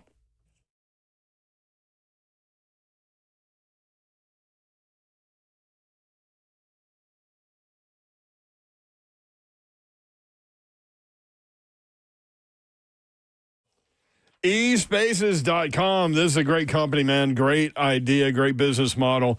And if you need workspace, short-term, long-term, whatever you need, meeting space, maybe you need to get some colleagues in a centralized location, you can do it.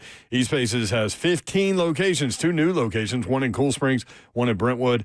You can find all 15 online, eSpaces.com, and you can find out more about what they do and what they offer. eSpaces, redefining co-working with exceptional offices for every business. Designed for entrepreneurs, teams, and established professionals, featuring private offices, team suites, meeting rooms that are fully equipped, 24/7 access, flexible terms, beautiful professional spaces that are move-in ready. Whether you're scaling up or just getting started, eSpaces provides flexibility without compromise. Want to check them out? You can. Tours available now. Reserve your space early. Visit eSpaces.com. That's eSpaces.com.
3HL 1045, The Zone. Brent Doherty, Ron Slay with you. What up?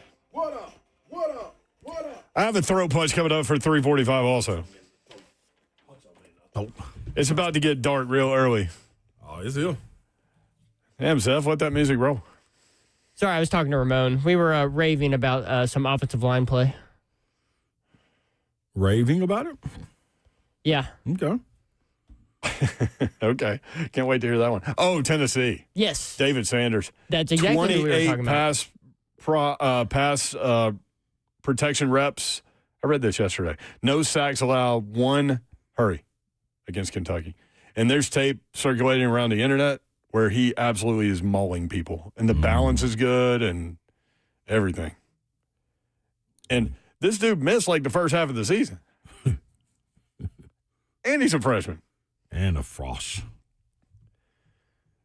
The girlfriend said, y'all are funny today. Also, definitely Canadian for Zeph. He's denying it too hard. Hey, the people know. No, I take offense to that. I take offense to you calling me Canadian because I'm not. Just saying. You are right now.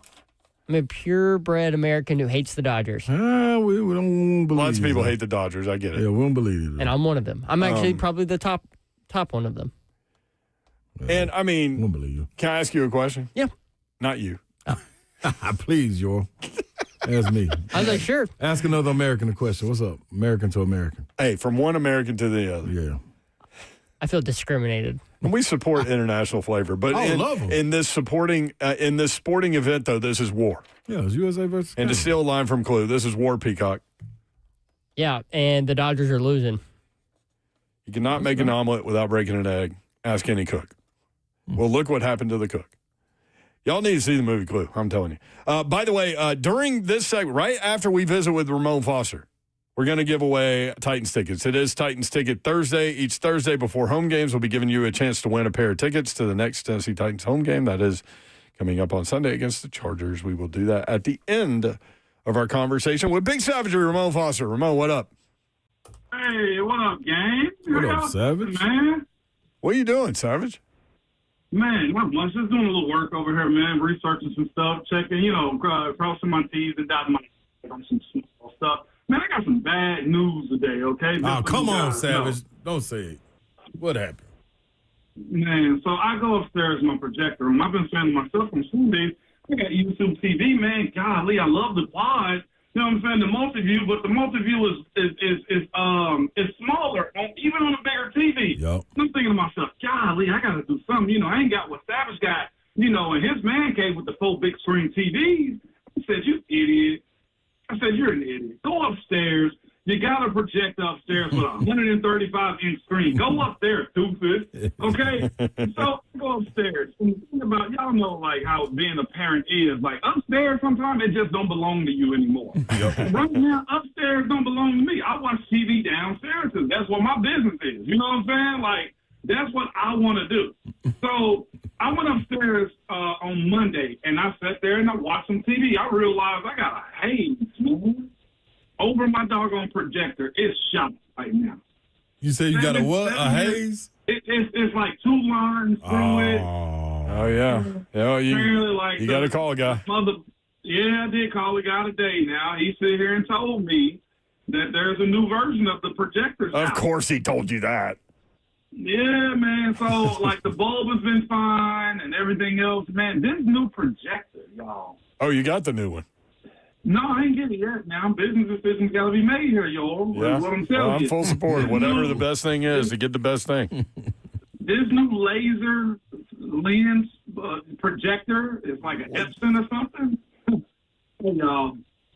I'm going to be out here selling blood is what I'm telling you. I don't even want to say the price in there. No. But it's like the Epson 12,000, Savage. Yeah. You hear me? Yeah. Hey, it's supposed to be the truth. The LS 12,000 is the name of it. Oh. When he told me that price, I was just like, oh, let me talk to my accountant, a.k.a. my wife. Man. More than 12,000. Man. It's less than 12,000, but I'm telling you. Oh, it is? Okay. Yeah, but it don't make your boy feel good at nighttime is what I'm telling you. Yeah, but imagine all those things that you can watch and enjoy, and And Man, you know how that'll be many a lot. times I've been upstairs this year? That was the other part I was about to say. You got to start putting it to work, Savage. We got to go from the back porch to upstairs to watch the game, then come back downstairs or something, man. But the cigar smoke happened on the back porch. We got to stay. Right. That's right. We got to stay on the back porch. That's the life out there. That's the life out there. And I'm talking about getting this new Ninja heater too. Come on, man. I heard that, man. Don't you ruin my day. I ain't gonna run away with a good time, Savage. You right. I'm running to the good time, not away from it. You absolutely right. Come on, stick with me here now. Yeah. You need to be trying to find a way for me to be able to like pay for this damn new. We need to go to Knoxville and find ourselves under a light pole or something. We gotta figure something out. See, Savage, if you were still playing this one, I'll be telling you, hey man, we need to win these games, dog. We need that bowl money, man. You gotta get one of them bowl checks, man. We gonna go half and get it right, baby. Or them playoff checks in the league, man. That's what one better eye at it, baby. Let's get it. Hey, that's that extra. That's that extra. That's right. There. That's right. Ramon Foster, you can hear Ramon and Will weekday morning from 6 until 10 on 104.5 The By the way, Zone. real quick, man. What's wrong with y'all calling Zeph Celine Dion out here? What has he done to y'all? Oh, he Canadian, Savage.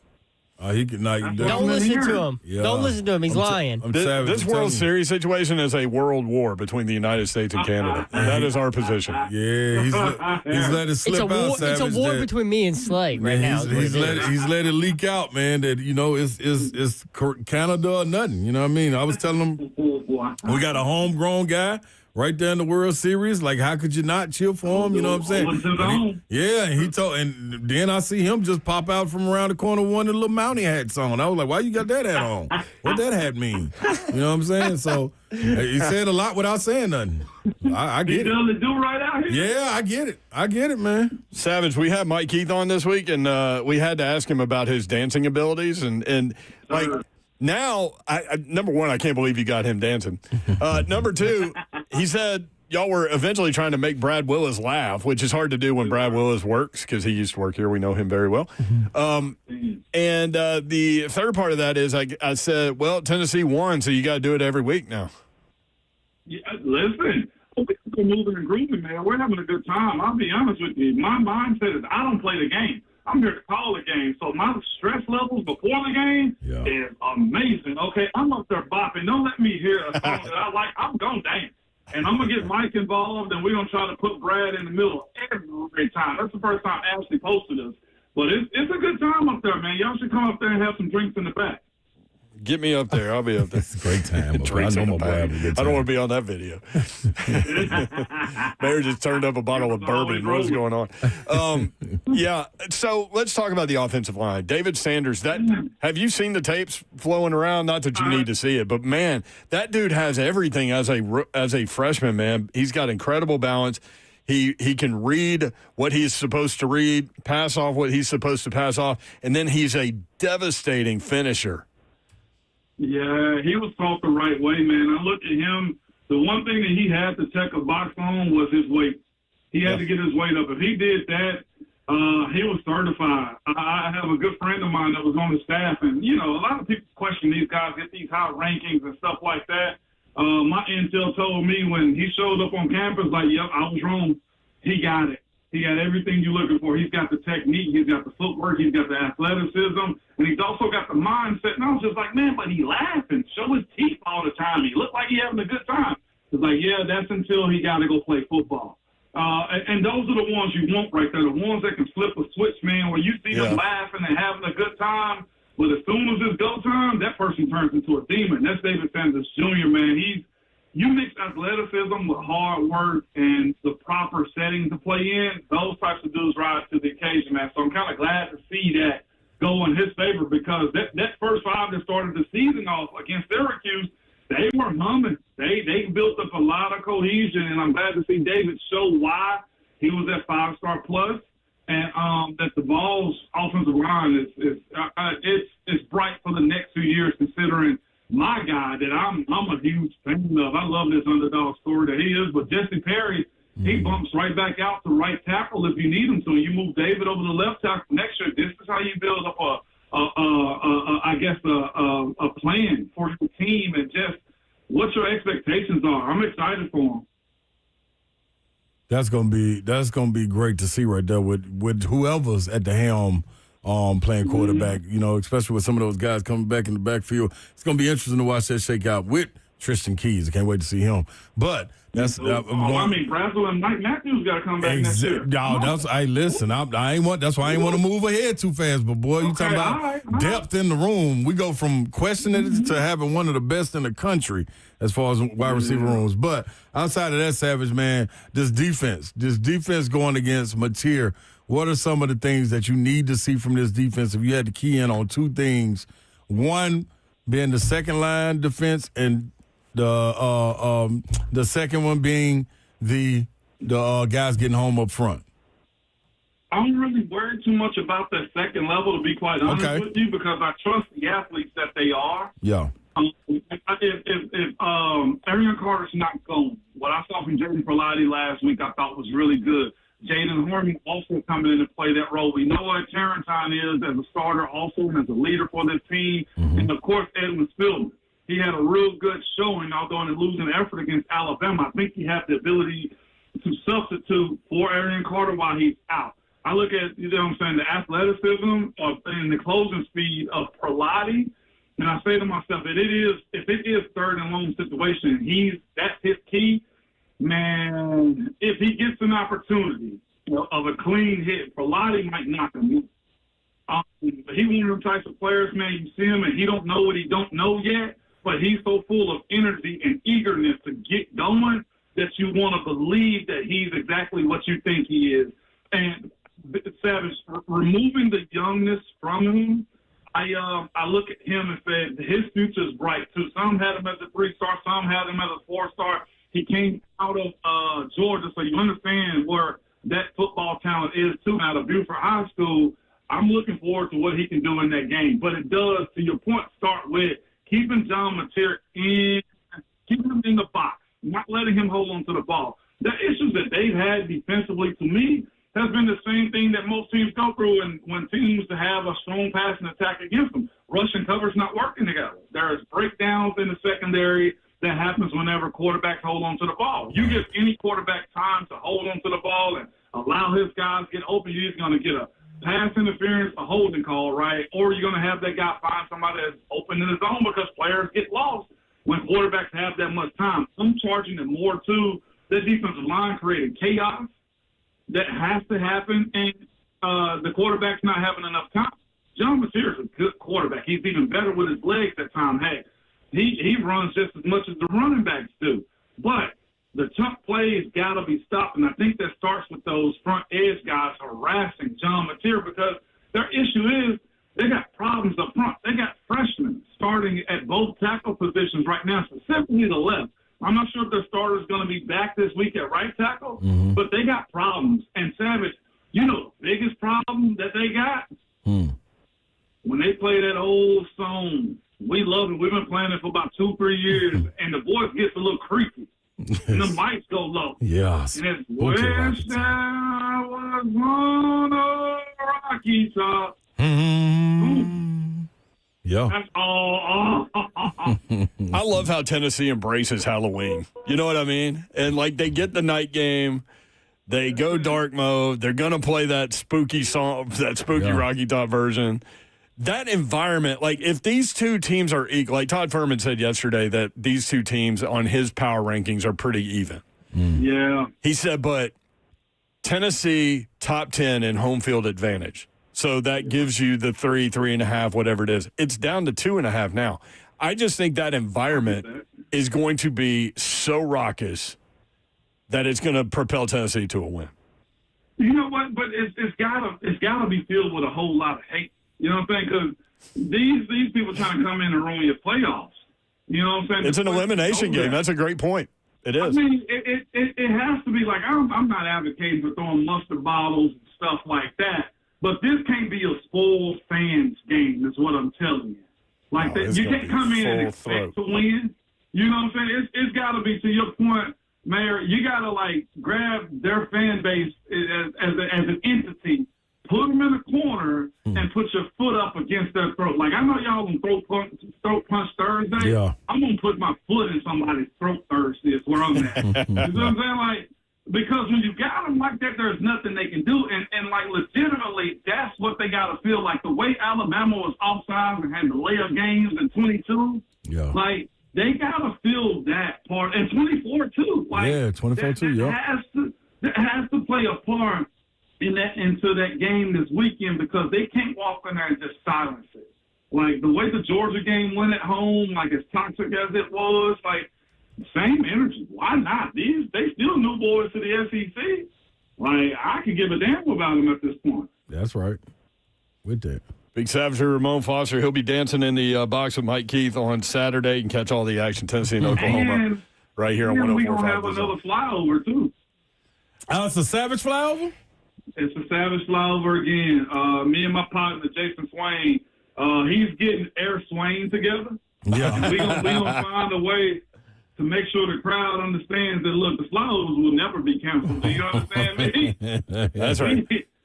We here for a good time there. And by the time Savage walks into the stadium, he going to be mad at me if he don't enter.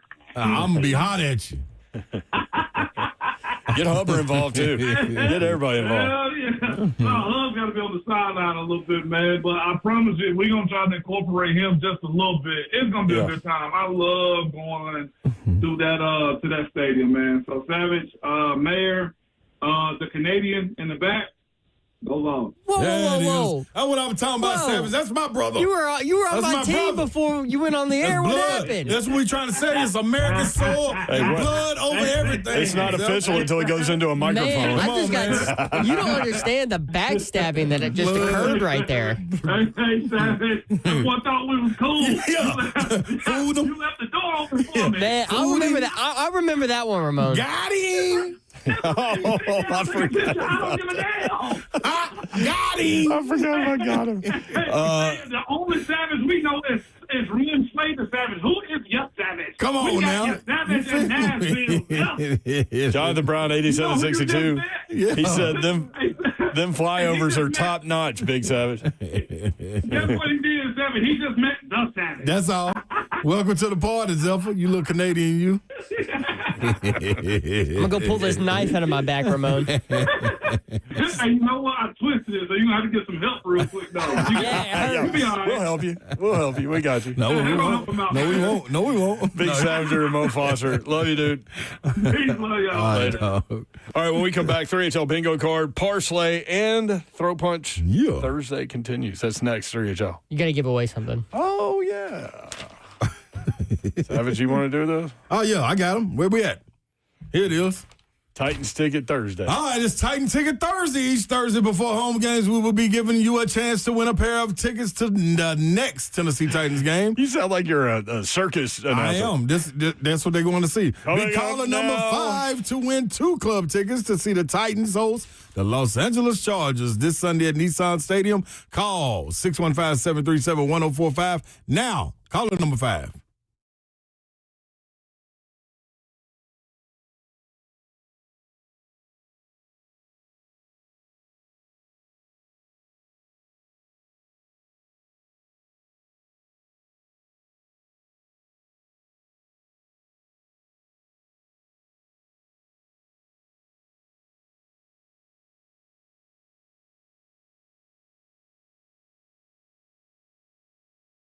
All right, y'all. The favorite time of year is here. Season's changing, football in full swing, and families making holiday plans.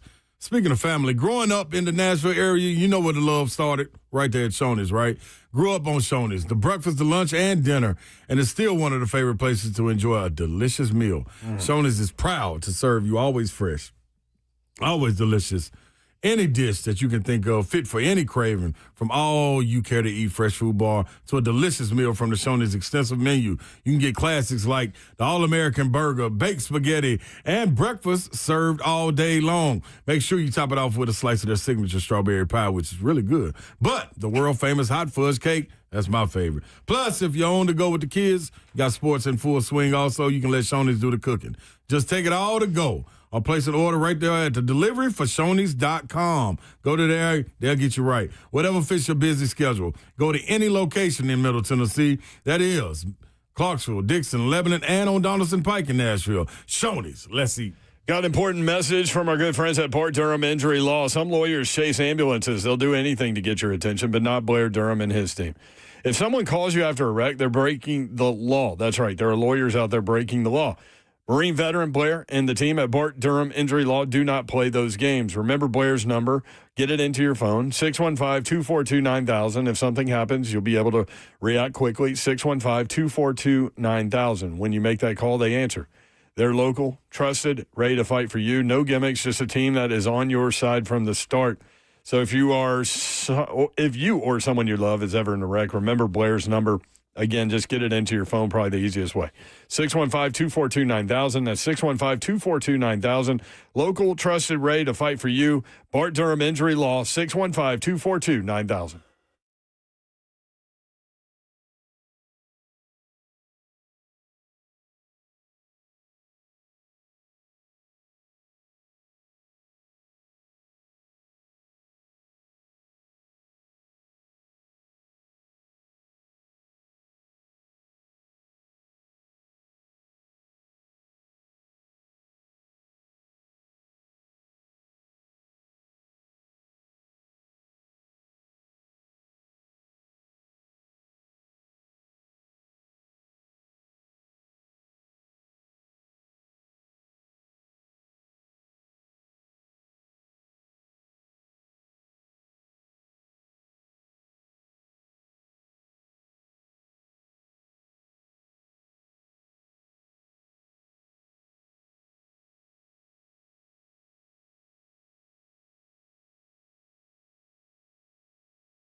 HL 104.5 The Zone. Brent Doherty, Ron Slay with you. Friday edition coming up tomorrow. We'll get a little high school football update from Charles and Garth, or Garth. Darinoka. Mm-hmm. And Jay Gilson. JG, Jerry Garantano, who is going to the Tennessee-Oklahoma game this weekend. I wonder if this is his first game going back to. Is this his first game? I don't know. His first game this year. Oh. I know Zeph done talked to him about that, so I wonder when he get off the phone with Zeph, maybe know. Does JG speak Canadian? Absolutely not.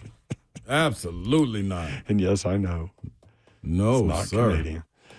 Only Zephyr speaks People that. get fired up over this little bit, man. No, this ain't no bit for me. This is real life. 32 U.S.-born players on Toronto. Yeah, but they're in Toronto. They're representing Toronto. The name of the team in the franchise. This is war in this series. 615-737-1045. People keep coming back with the amount of Americans on that roster. That's not what we're talking I about. could care less. We talking about the representation. Ain't got nothing to do with that. Where does the team reside? Yeah, there's plenty of people that come play for the U.S. that have other other backgrounds. Like what's the name? What's his name? Giannis Antetokounmpo. He plays for Greece. Yeah, he's Nigerian. He likes to take 6 You know what steps. I'm saying? Like it's long. oh yeah, you not gonna take them. So, Hey, if you ain't gonna call it, yeah. So the representation is who you go play for. They playing for Toronto. They could have played for anybody else in America. They chose to play for Toronto. 3HL bingo card. That's not an ice cube off that iceberg. It's more than an ice cube off the iceberg. Yeah.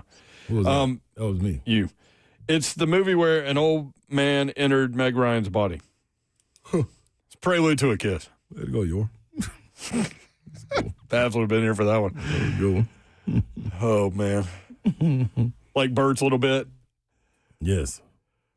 Where he came in for a segment and gave us everything that he would rather watch other than baseball. Yeah. That was me at that MTSU football game last night.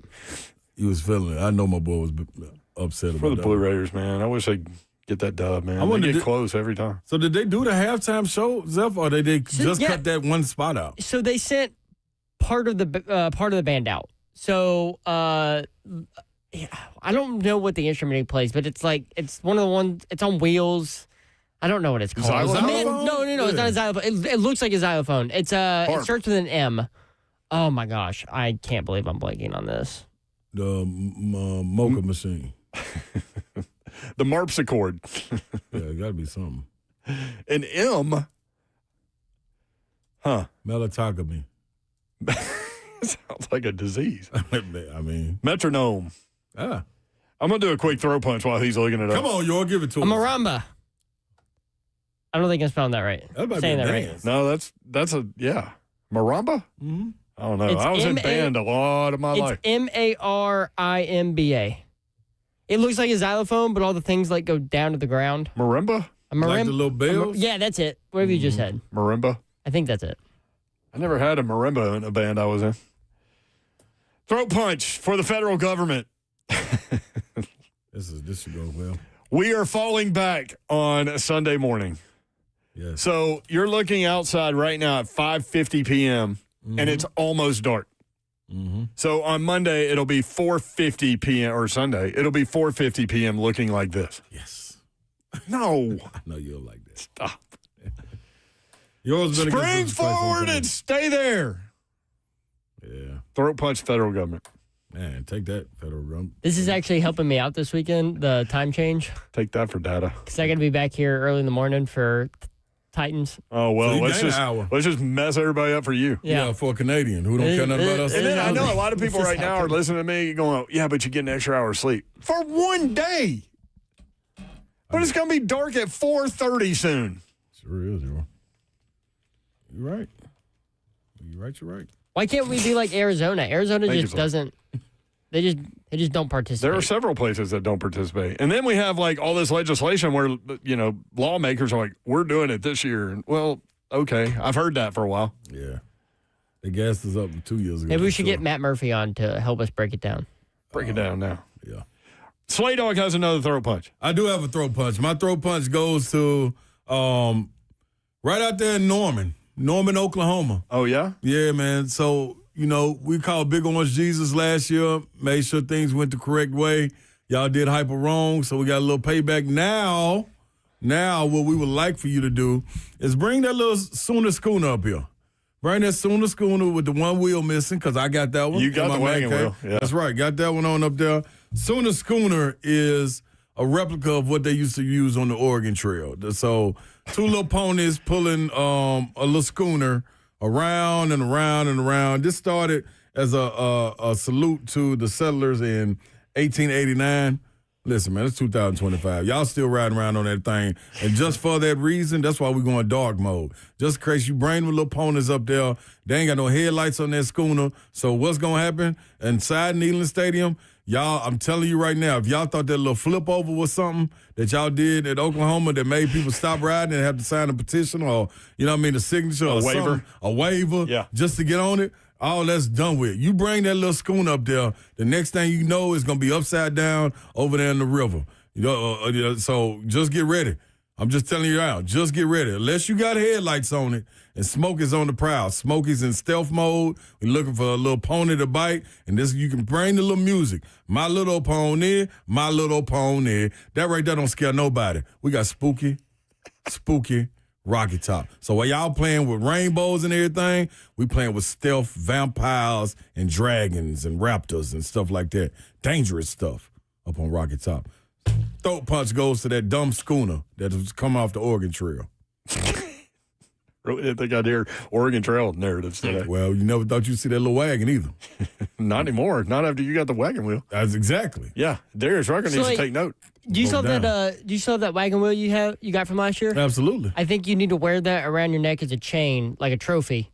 Going into this game. It's like in the Louvre. It's cemented in my memory. I know. This is a game you could take it down for. No, they got 3 other wheels. I just Are you gonna get another one? Did I see that the Louvre guys got arrested? Did they? Oh, they found them. That's what I heard. Dang. Listen to Canadian. Look how you want countries to be done. Boy, hey, man, You know what? No, this world needs a good old-fashioned heist like that. That was cool. Do you want to do a parlay real quick before we get out of here? Yeah, I got a parlay for tonight. Is this for Thursday night football? This is for Thursday night football. Here Lamar Jackson is back. He's back.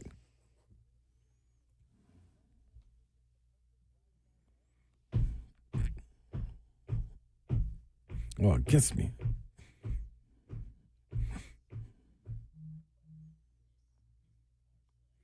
Boom, boom, boom, boom, boom, boom, boom, boom, boom, boom, boom, boom, boom. Here we go, jumping straight into it, man. Derrick Henry, anytime touchdown score.